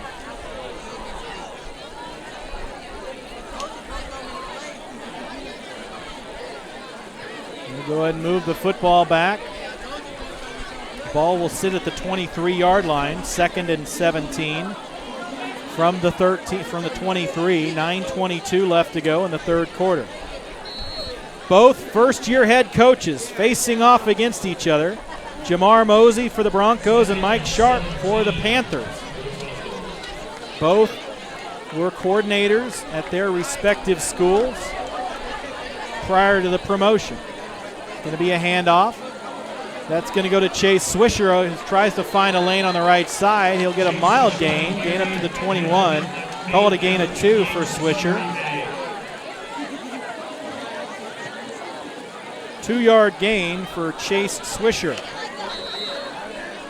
It's been the Chase Swisher and Torrey Hicks show along with Nate Webb here for the Broncos. They've accounted for just about all the yardage so far for the Broncos. The 3rd and long, 8:34 left to go in the third quarter. It's like a passing down from the shotgun. Webb now moving to his right, shedding a tackler, and that's going to be cutting the route. Incomplete pass. That looks like Jake Carnes broke it up. Like it was intended for Rand. And that'll bring up 4th down, so they got a decision here. High school kickers are always problematic, and this is kind of in that no man's land. Between about the 20 and the 30-yard line, these are not gimmies, and it looks like the offense may stay on the field. High school kickers are always a problem, so here comes Nate Webb with the play. He is also their punter, so you might see a little pooch or something along those lines, and they're going to call a timeout. Lee Summit North will take it with them here with 8:17 left to go in the third quarter of action. We're tied up at 7, Lee Summit North and Park Hill South. We'll be right back here on 810varsity.com. Looking for service for tires and brakes, general repairs and maintenance for your vehicle? Don't look any farther than Quick Car. Located just south of Highway 152 on North Green Hills Road, family owned and operated for over 10 years with ASE certified mechanics. In fact, it's where 810 Varsity's founder Chad Rader takes his vehicle for all his family's needs. Call for more information at 816-741-0300 or visit kcquickcar.com. That's KCKWIKKAR.com.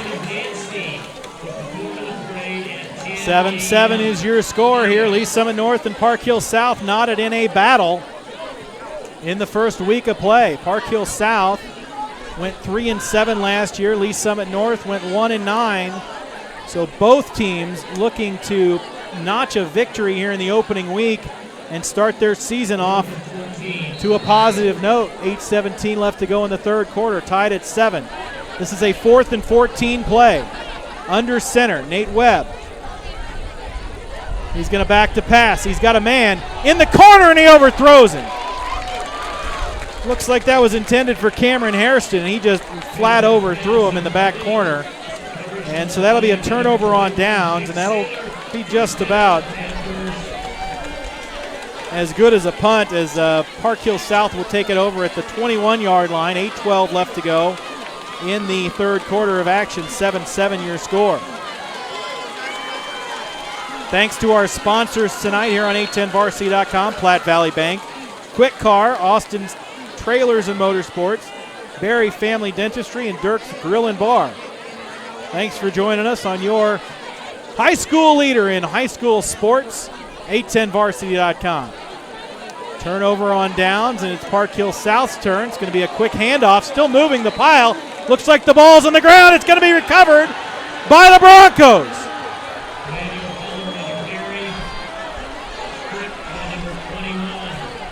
Jordan Bell on the carry, and it looks like it was stripped and fumbled. And that's going to be down and recovered by the Broncos, deep into Park Hill territory. It's going to be recovered just beyond the 30-yard line, call it the 31. Jordan Bell with a huge fumble.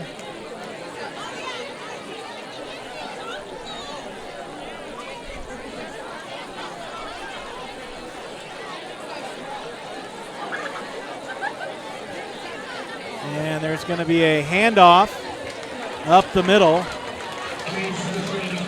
by Webb. Swisher has the carry, and he's not going to go anywhere. Maybe back to the line of scrimmage.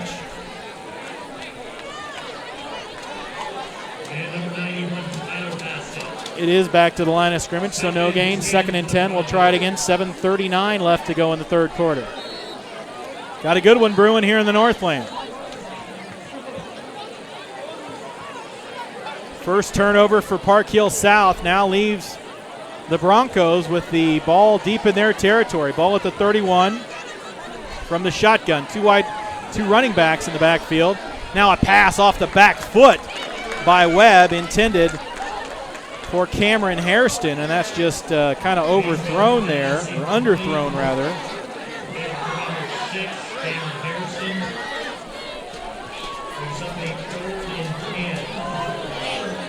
So an incomplete pass.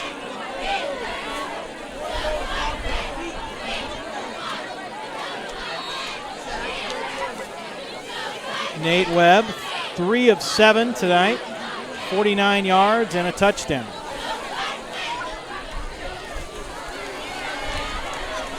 So Webb now will have two men in the backfield, 2 wide receivers to the right-hand side. Looking to pass, Webb. He's got a man across the corner. That man is open, and that's Dion Lee, who he connected with for a touchdown in the first quarter. That's a completed pass for a first down.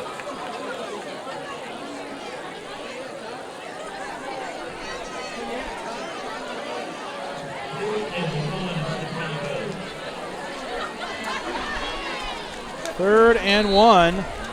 That's a gain of 9. They'll call it just shy. So 4th and 1 for the Broncos. Ball at the 23, just shy of the first down marker.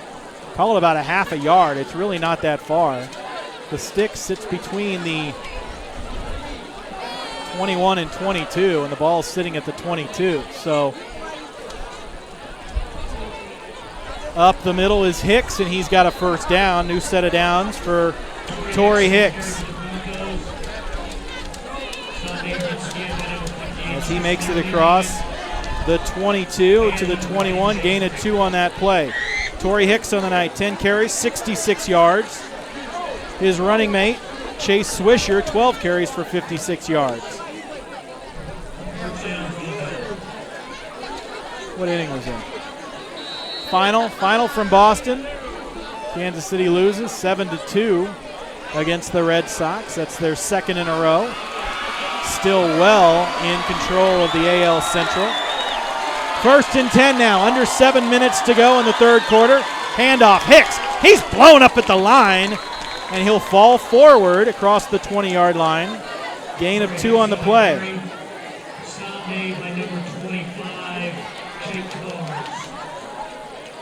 25 on the stop, Jake Carnes. He had a big defensive block earlier at the end of the first half.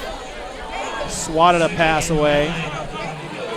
2nd and 8 now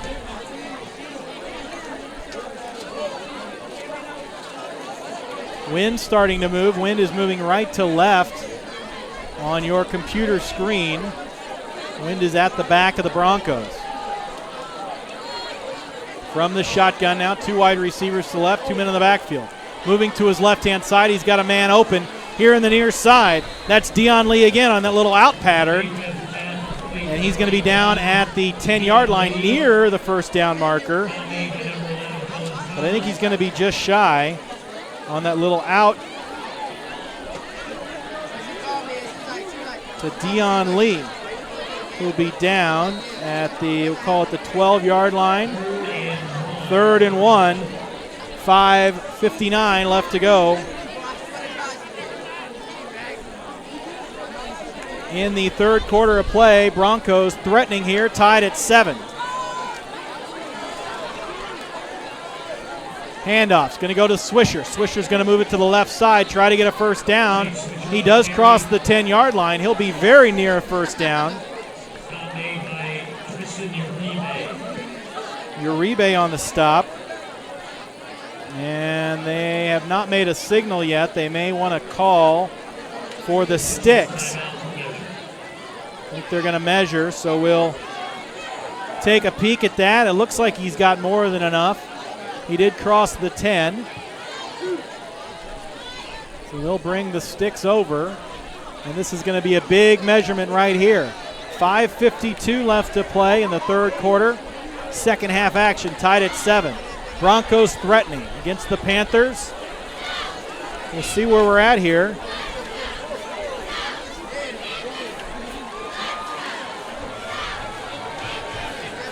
And they'll call it just short.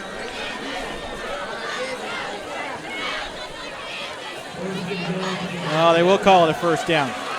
So first down, Broncos. And it'll be 1st and goal at the 9. 1st and goal to go on this first drive of the second half. Second drive of the second half for the Broncos. This is their 8th play of the drive. Handoff to Swisher, runs right, now jukes left, moves the pile, across the line, touchdown! Touchdown, Chase Swisher on a 9-yard run from scrimmage.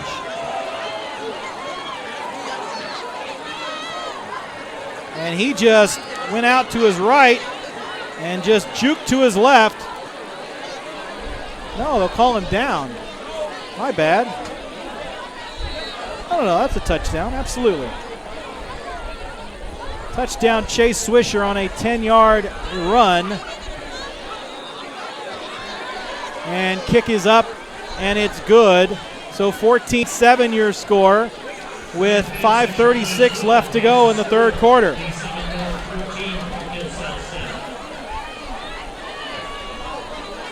A Jordan Bell fumble for Park Hill South set up an 8-play, 32-yard drive for a touchdown off of a 10-yard carry.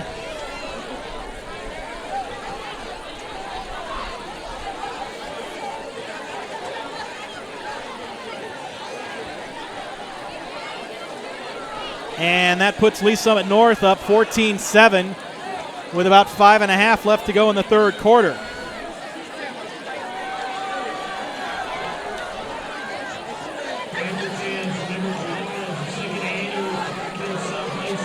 The big fumble by Jordan Bell.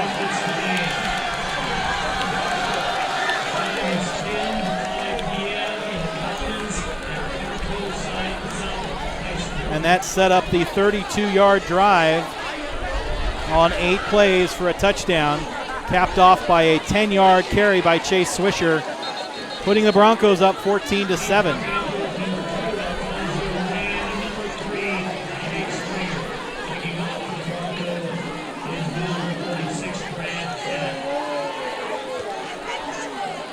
So we'll have the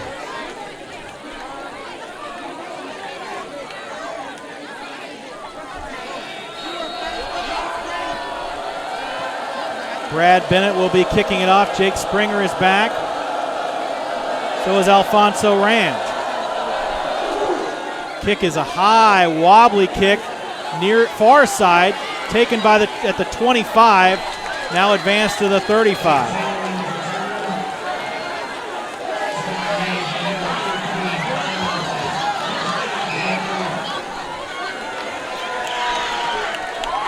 Fans are having a lot of fun here in Park Hill South. They're excited for football season. Good crowd on hand. Good student section right below us.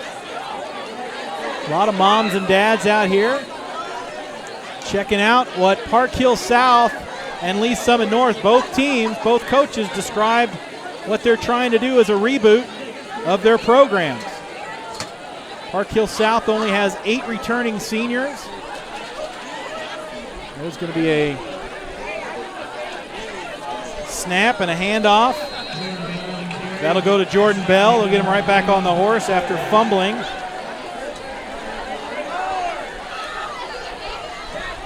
So Chanik hands off to Bell. Bell takes it near the 40-yard line to the 37. We'll call it a gain of 3. Call it 2nd and 7. 5:01 left to go in the third quarter. So Chanik from the shotgun. Bell in the backfield. They're going to call a false start. Too much movement in the backfield. Looks like Springer might have moved, or that might have been Bell.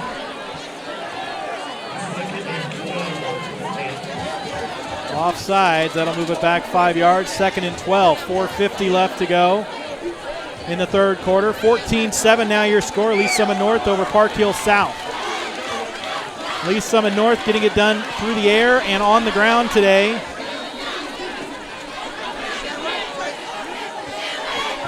Total yards, the Broncos 211 to Park Hill's 115. Broncos pretty evenly matched between passing and rushing yards. There's a pass tipped at the line by number 13, Tyler Lovelace. I talked to Coach Sharp of the Panthers earlier this week, and he said, watch out for number 13. That kid's just absolutely huge, and he can really disrupt the rhythm of the offense, and he did that there as he tipped that ball away. So it'll bring up 3rd and 12. 4:32 left to go. They're passing fans up, and I think they just dropped somebody. That was a loud groan. Chanik rolling to his right, now running for his life. Pass to the corner, and did he catch it? The ref puts his hands up, and they said it's a completed pass.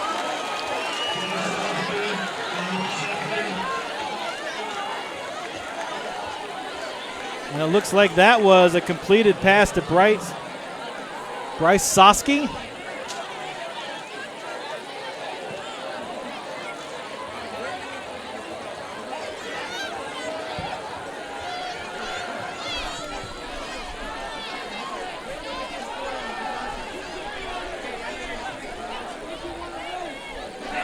And now they're going to call a penalty.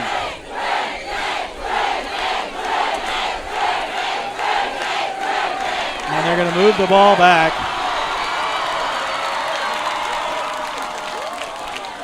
Five yards, and they're going to call it a false start. Man.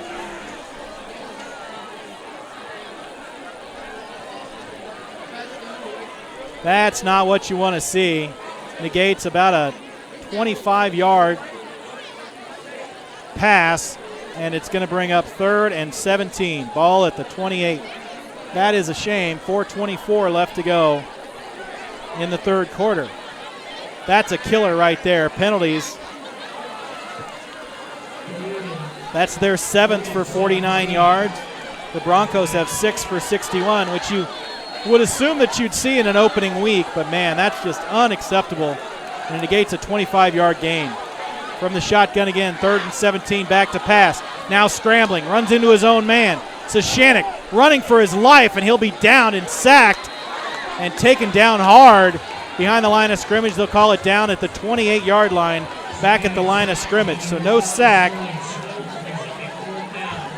And that'll bring up a long 4th down. As they'll call it no gain for Suchanek. On his 7th carry of the day, he's only got 3 yards. And they'll bring out Kyle Pitts to punt this one away.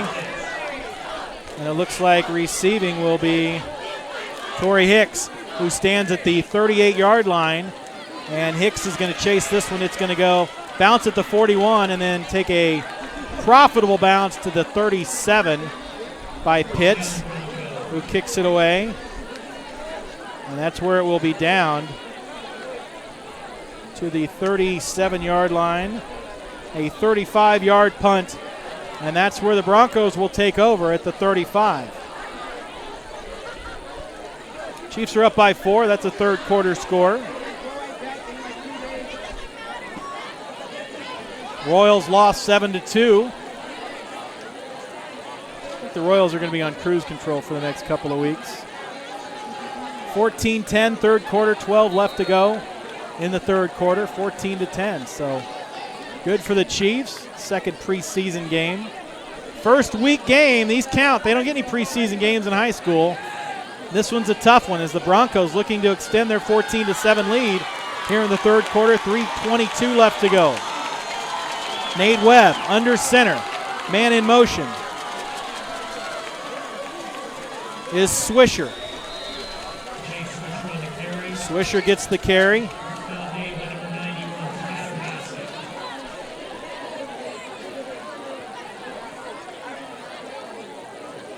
And Swisher takes it across the 40-yard line to the 42, gain of 5 on that play.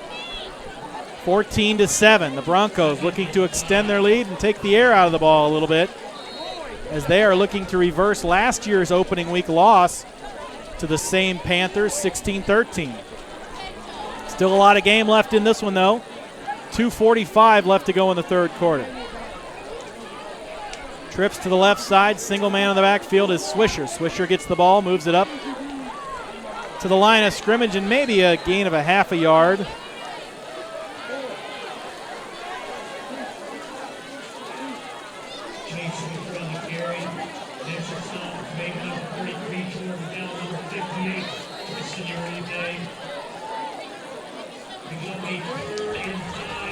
Bring a 3rd and 5 here. 3rd and 5, ball at the 42-yard line.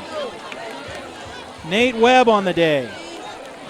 5 of 9, 65 yards and a touchdown. He's also got a carry for 3 yards.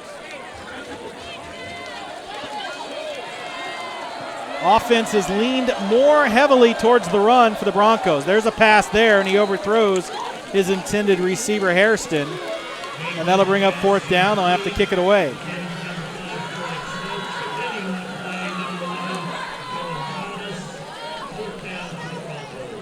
Webb's also their punter, so he'll stay into a punt formation. Back to receive. That's going to be Jake Springer. And Webb will be back to kick this one away.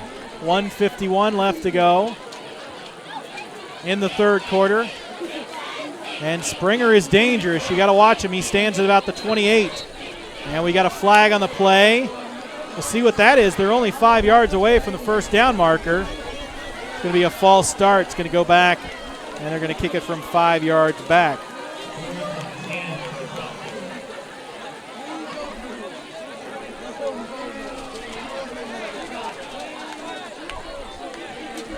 So a false start. Webb will kick it from about the 38-yard line. Call it 4th and 9.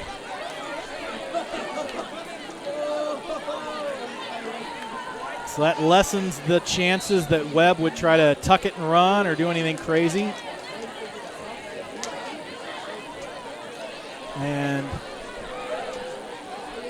Springer stands at the 28, and he is absolutely dropped at the point of catch. And there was contact on the kicker, but no, there is a flag down. And that may be another big penalty if that's running into the kicker. There's running into the kicker, and then there's roughing the kicker, and we'll have to see what they call. Roughing the kicker, it'll be an automatic first down. Running into the kicker would not. And they're just going to pick up the flag. So they kick it away, and the ball will sit at the 24-yard line. So a 38-yard kick by Nate Webb, and the Panthers will try to tie it up here, down 7 to 14, 14-7 rather. I can talk, no problem.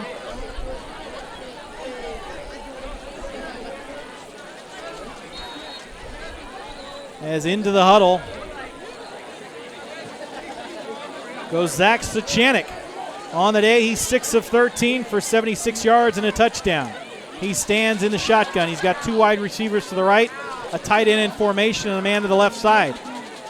Man behind him is the running back, and it's going to be another false start. That is Jordan Bell. And Jordan Bell was a little aggressive in jumping off sides, and so he ran off sides, and that'll move him back 5 more yards. As the penalty's starting to mount for the Panthers. They've now got 8 penalties for 54 yards. The Broncos have 7 for 66, so both teams with a ton of penalties so far. Suchanek from the shotgun. Bell in formation, gets the ball, drives it up the middle, and he'll be downed at about the 22.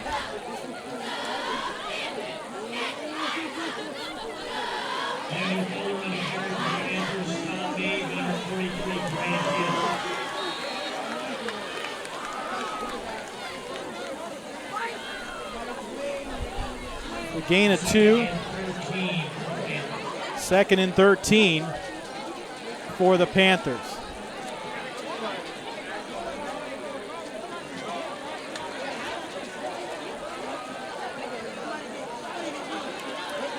Butler in at running back. He's got a man in motion. They're going to give it to going to fake it to the motion man. Suchanek running for his life, and he's down inside the 10.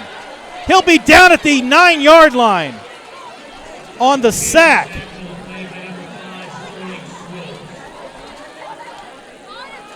A loss of 13 yards on that sack.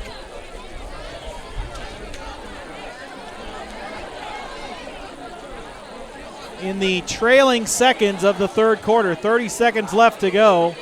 It'll be 3rd and a country mile, 3rd and 25. Ball at the 9.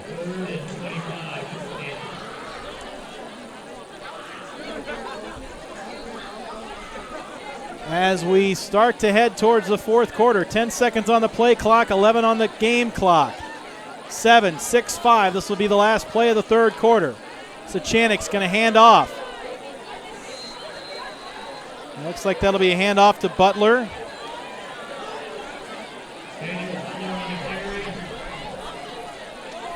And a short gain of maybe a yard. Call it 11. Gain of 2, and that's how the third quarter will stop.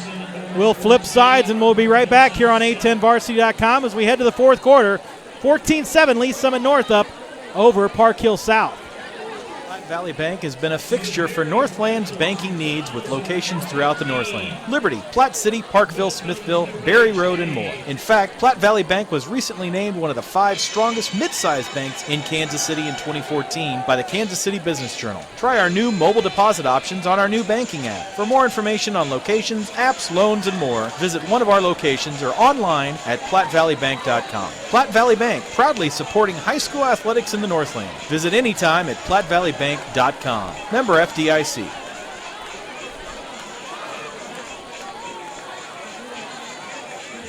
Back inside Preston Field on the campus of Park Hill High School. Park Hill South at the District Athletic Complex, trailing Lee Summit North 14-7 as we start the fourth quarter of action here. Park Hill South is pinned deep inside their own territory. A 4th and 26 coming up. And they're going to have to kick it away to Torrey Hicks, who is standing at his own 40-yard line. Now he's moving up to the 45. So Hicks, already on his day, has 11 carries for 68 yards and has shown some speed. So Pitts back to kick.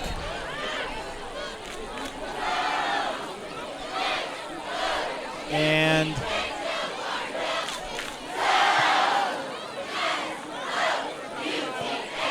he's going to take it, and it's going to get out of bounds. He probably should have caught that one. It dropped at the 38. And it went out of bounds. Took a favorable bounce, so it went out of bounds at about the 33. So a good kick. A 56-yard punt by Pitts. It'll be 1st and 10 from the 32.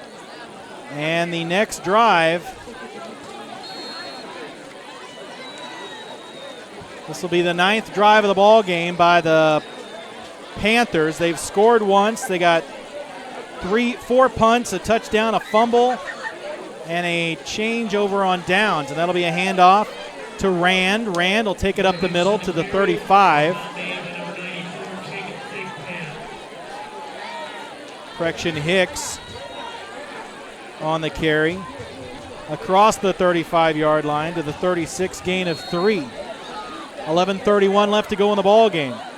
Panthers trying to get the equalizer here, down 14-7. Needing to put something together.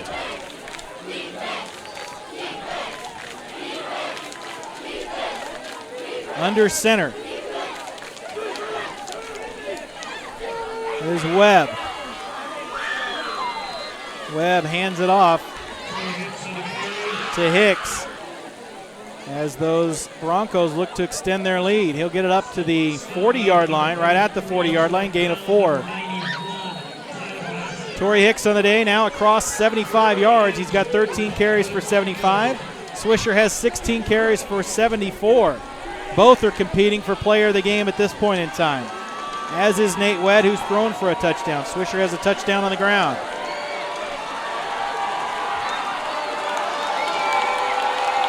Handoff. Webb. Webb has stood up at the 40 and bent back. No gain on that play, as that's one of the few times they've had an answer for Torrey Hicks. Third quarter score, 4:12 left to go. Chiefs up over the Seahawks, 14-13. Thanks to my cameraman and producer today, Darren Doyle, for those scores. Trying to get you a Park Hill score here.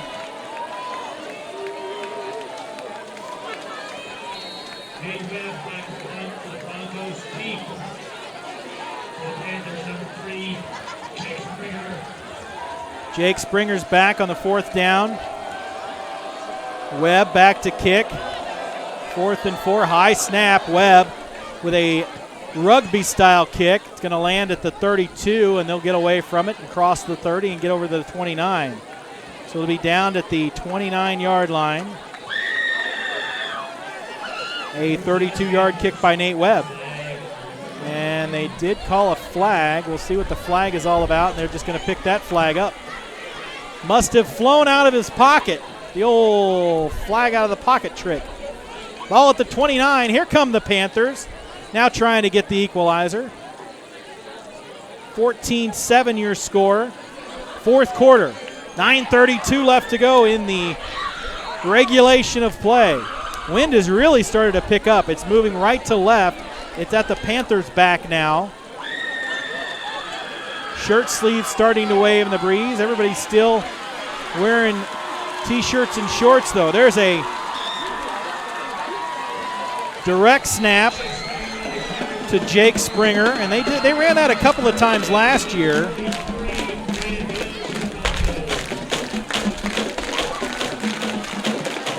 And Springer took it to across the 35. Gain of 6 for Jake Springer. That's his best run of the day. On the direct snap. He's got now -3 yards. As it looks like Springer will stay in at quarterback. Now in the shotgun. Snap to Springer. Springer's going to hand it off to Jordan Bell.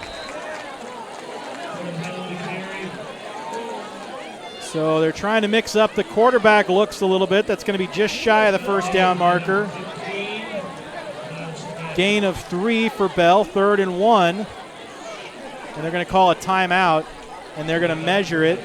We'll take the timeout here as well as we tell you about Austin's Trailers and Motorsports, Polaris ATVs and Rangers, Victory Motorcycles.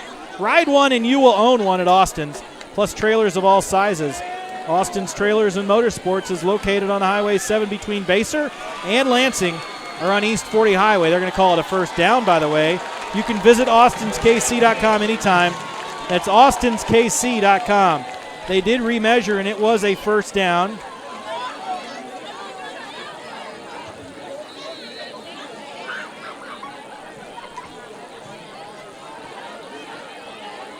And a gain of 4 for Jordan Bell. So 1st and 10, 8:38 left to go.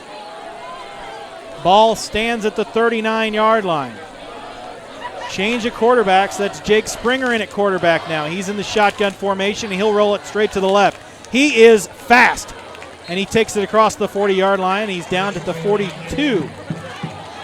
So a gain of 3 for Springer, as they're going to go a little direct snap Azula here.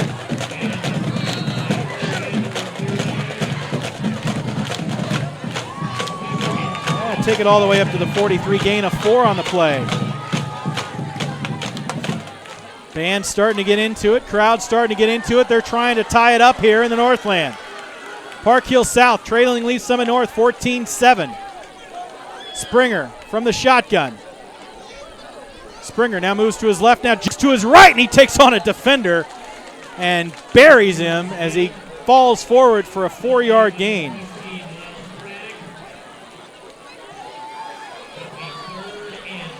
Still 3rd and short, though. He'll get a gain of 3 on that play. Call it 4. Nope, call it 3. Ball's at the 46-yard line, 3rd and 2. Have to get just shy of midfield for a first down.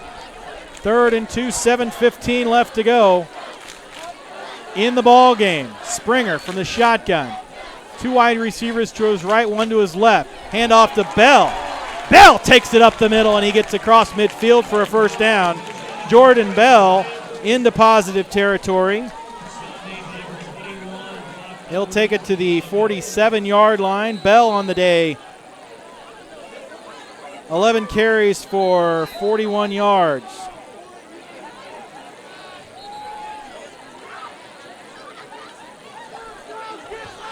Correction, 12 carries for 48 yards, and they'll call a timeout. We'll take it with them, and will give us one more chance to tell you about our great sponsor, Berry Family Dentistry. Let our family take care of your family at Berry Family Dentistry, located on Highway 9 just short of Park University. Our office provides specialized dentistry for family members of all ages in a warm, caring, and friendly environment. They focus on preventative care to help each patient grow a healthy smile that'll last a lifetime. Our office serves infants, children, teens, and adults in Parkville, Missouri. Call today to make an appointment, 816-745-5437, or visit them online at ParkvilleFamilyPediatricDentist.com, 816-745-5437. Parkville Family Pediatric Dentist, Berry Family Dentistry. Let our family take care of your family today. 4th quarter, just under 7 minutes left to go. Here from Preston Field on the campus of Park Hill High School. It'll be 1st and 10 for the Panthers as they are driving. This will be their 6th play of the drive as Jake Springer is taken over at quarterback. He moves over to his right side and takes it across the 45, actually down right at the 45. On the direct snap run to Jake Springer. Short gain of 2.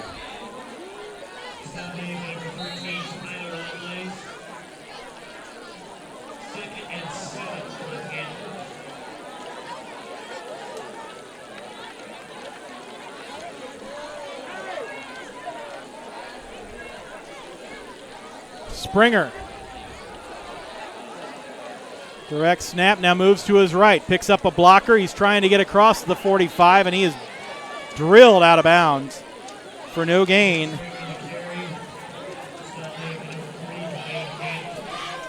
As Springer will go out of bounds at the 45. No gain for Jake Springer. 7th carry. He's only got 6 yards on the day. Jordan Bell leads the rushers for Park Hill. 12 carries for 48 yards. Lee Summit North has 2 rushers at 74 yards apiece. Total yards for Lee Summit North, 223 to Park Hill's 133. They're trying to get 45 more here as they have a 3rd and 8. 6:15 left to go. There's a pass picked up to Rand. Rand across the 40, near a first down. It looks like he got it. Springer to Rand. Big first down there as Suchanek came back in on the passing down and completed it to Rand as he's down at the just across the 40. We'll call it a first down. 1st and 10, 6 minutes left to go. Now Springer back in. Springer hands off to Bell.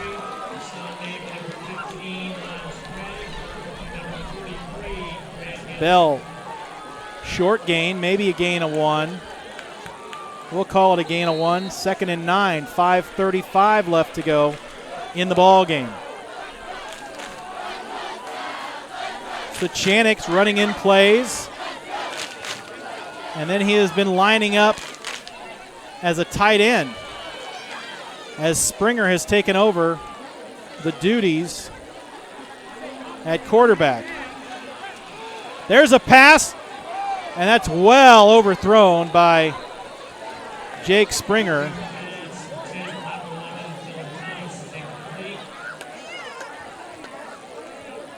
That's an incomplete pass. That'll bring up 3rd and 10. Ball at the 36. Incomplete pass, well overthrown.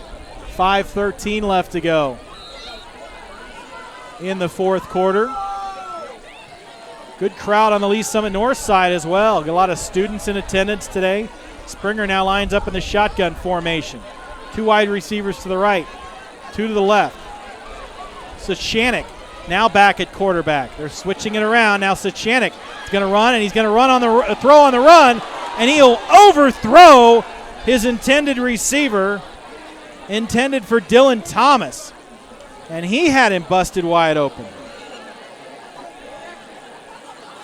So Suchanek unable to connect with Thomas.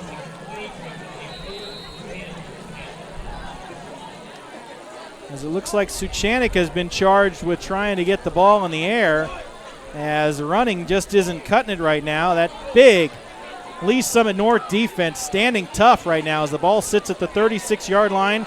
4th down. Big play right here, 4th and 10. From the shotgun is Suchanek. To his left side is Jordan Bell. 2 to the left, 2 to the right. Suchanek back to pass, back foot. Has a man across the middle, and it is incomplete, almost picked off by LaRon Lewis, but that is an incomplete pass. It'll be another turnover on downs.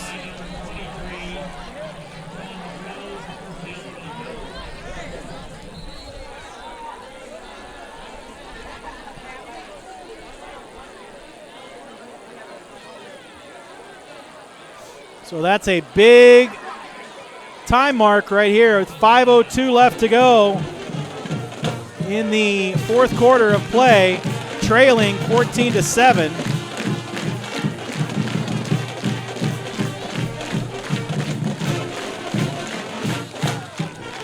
And that'll be a turnover on down. So Lee Summit North, the Broncos, will take over.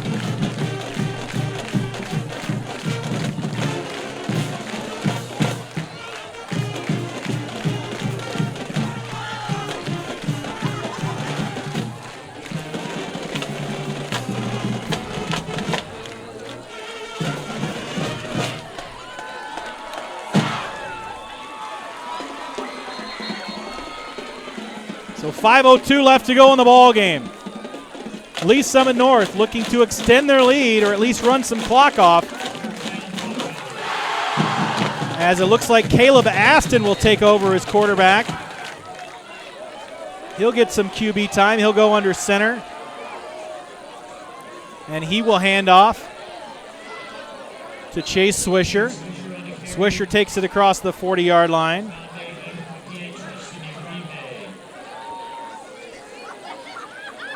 Swisher takes it across, or just shy of the 40 rather. Call it a gain of 3. Ball at the, call it 2nd and 6.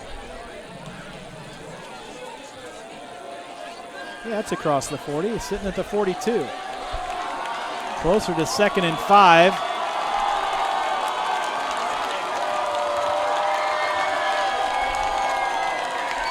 Now back in at quarterback is Aston. Aston hands it off to Swisher, who runs left, and that's good for a first down.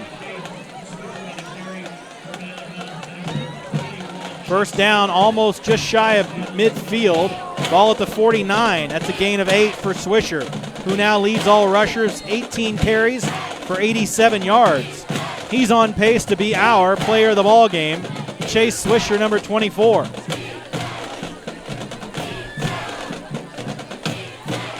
The senior, 6 foot, 199-pound running back has had quite a day along with his running mate, Torrey Hicks Jr. Swisher will get it again. He'll run it to the right side. Short gain, right at the midfield stripe. Uribe on the stop.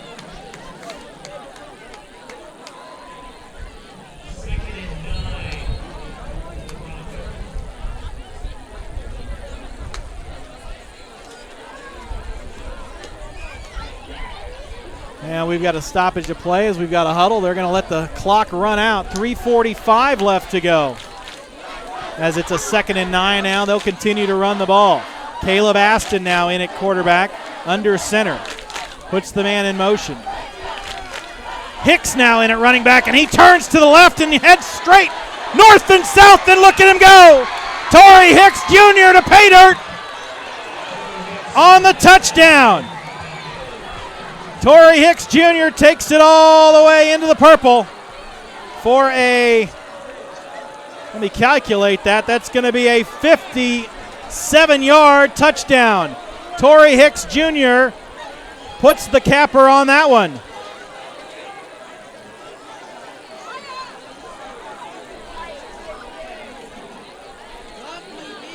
So both running backs now have a touchdown. Torrey Hicks Jr., that puts him over the century mark at 124. Kick is up for the PAT, and it is good. And that'll make the score 21-7 for Lee Summit North as they look to go to 1-0 on the season. Park Hill South looking to get something done in the final 3:26.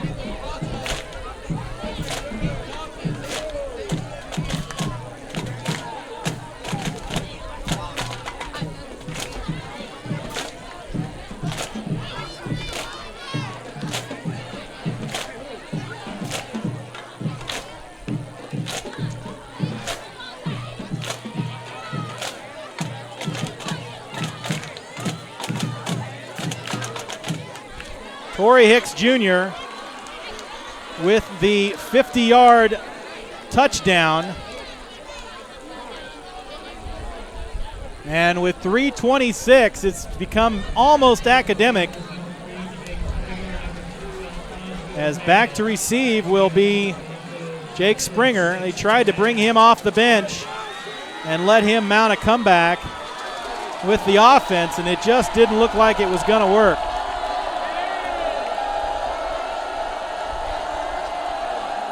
Bennett back to kick. Kick will be a short one, taken by the up back, and it is off his mask, and it'll be down at the 33-yard line.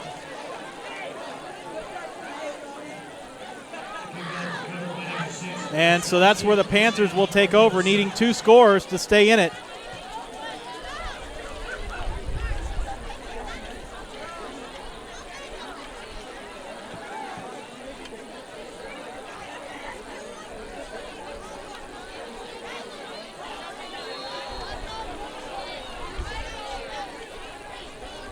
And in at quarterback, return Zach Suchanik, as it'll be passing the rest of the way.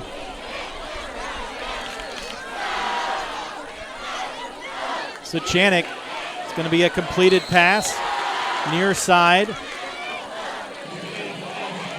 to Thomas. Thomas is drilled out of bounds at the 45, so that's a first down as they're starting to move the sticks quickly now.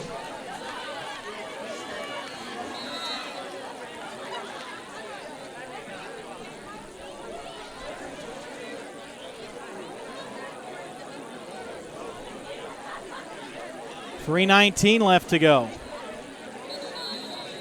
And they'll call a false start. Looks like somebody moved on the offensive line.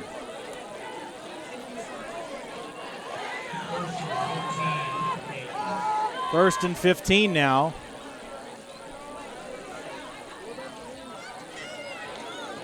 As they are going in the wrong direction.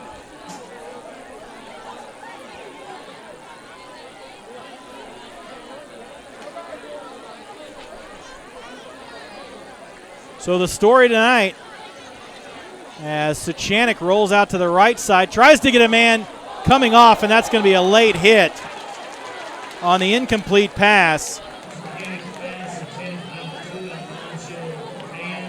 And that's going to be a late hit after the play, as they really hit him hard out of bounds. That penalty will be assessed at about the 30-yard line, as they are tending to the injured player.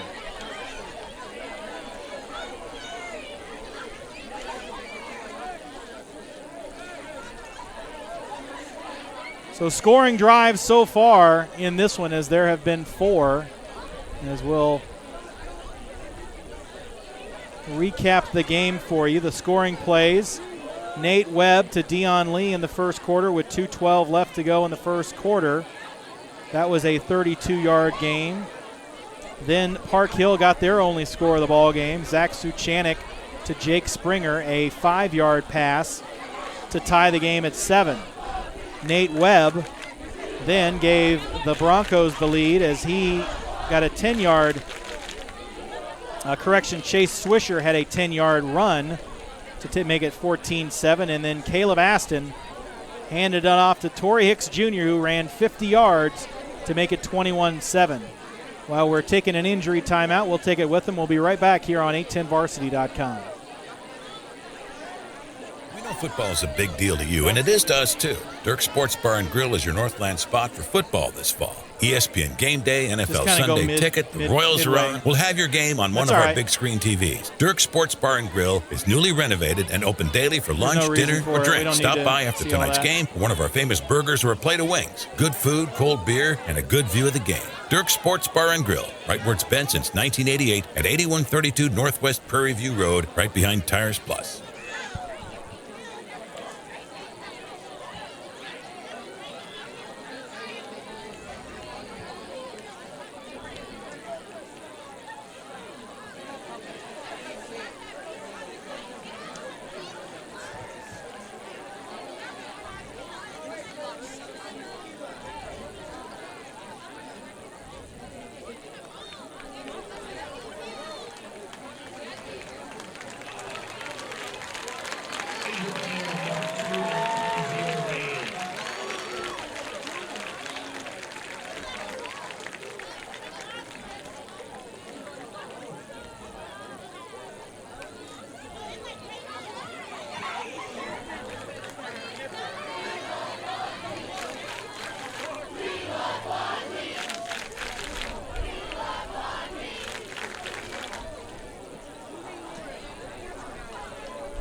Back inside Park Hill District Athletic Stadium, as the injured player is helped to the near side of the field, and they'll assess the penalty. It's going to go 15 yards the other way,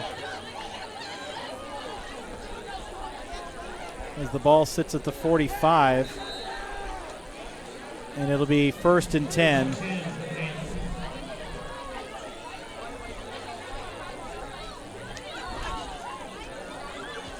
As Suchanik now back to pass. He's got a man across the middle, another crossing route, and it is brought up, and it is intercepted by the Broncos.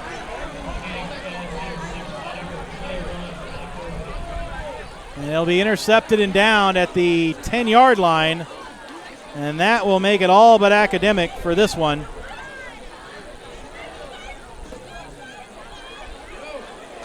As Lee Summit North, with 3:05 left to go, will try to run it a few times and take some time, one more timeout away from the Panthers.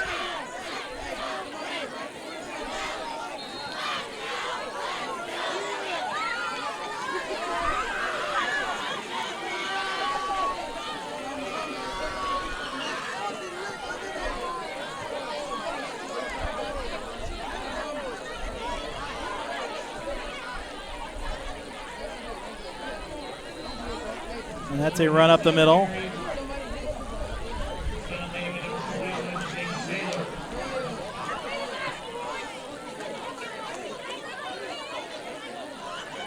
It's a run up the middle by Taylor.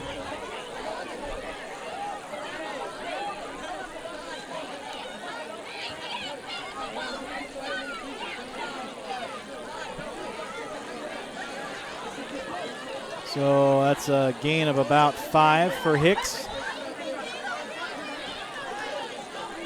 First team still in there, 2:25 left to go, working the play clock all the way down to 1 in most cases. There's Hicks, juke and jive, and he's got a little bit of room to run across the 30-yard line. Torrey Hicks trying to get some more yardage.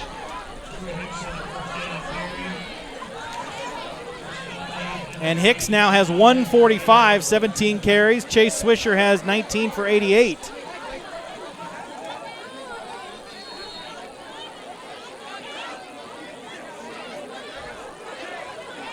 As it's now 2:09 left to go in the ball game. So Hicks will stay in at running back. And they're looking to put some more points on the board. I can see that look in their eyes. Hicks moving to the left side. Now he's stopping and moving north. And he'll be down after a short gain of 2 for Hicks. 810 Varsity's coverage of the 2015 high school football season is brought to you by Dirk's Bar and Grill, Platte Valley Bank, Quick Car, Berry Family Dentistry, and Austin's Trailers and Motorsports. Thanks to all our sponsors tonight. We appreciate it. Park Hill South will face Lee Summit West next week with an 0-1 record, and Lee Summit North will face Winnetonka and North Kansas City. Tonka not going to be quite as good as last year with Maurice Green, or Maurice Claret. And in at running back now is Chase Swisher, who's going to try to tie. And it's going to be a first down. So Swisher gets it across the 45 to the 47, and that's going to put him over the century mark. He's right at 100 yards. Both running backs at 100 yards so far tonight. Swisher with 55 seconds left to go.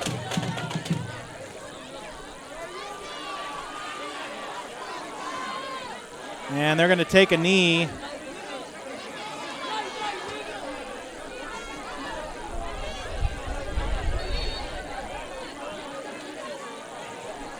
And that will do it. Chase Swisher finishes the game with 100 yards, 20 carries. Torrey Hicks Jr. finishes the game, 18 carries for 148. Both had touchdowns, as did Nate Webb, who was 5 of 10 for 65 yards. Thank you very much for joining us on 810varsity.com, as that is going to make it a final here from Preston Field in the Northland. Lee Summit North 21, Park Hill South 7. Thanks again for joining us on 810varsity.com. We'll be back next week with Park Hill and Smithville. Thanks for joining us, folks, and good night.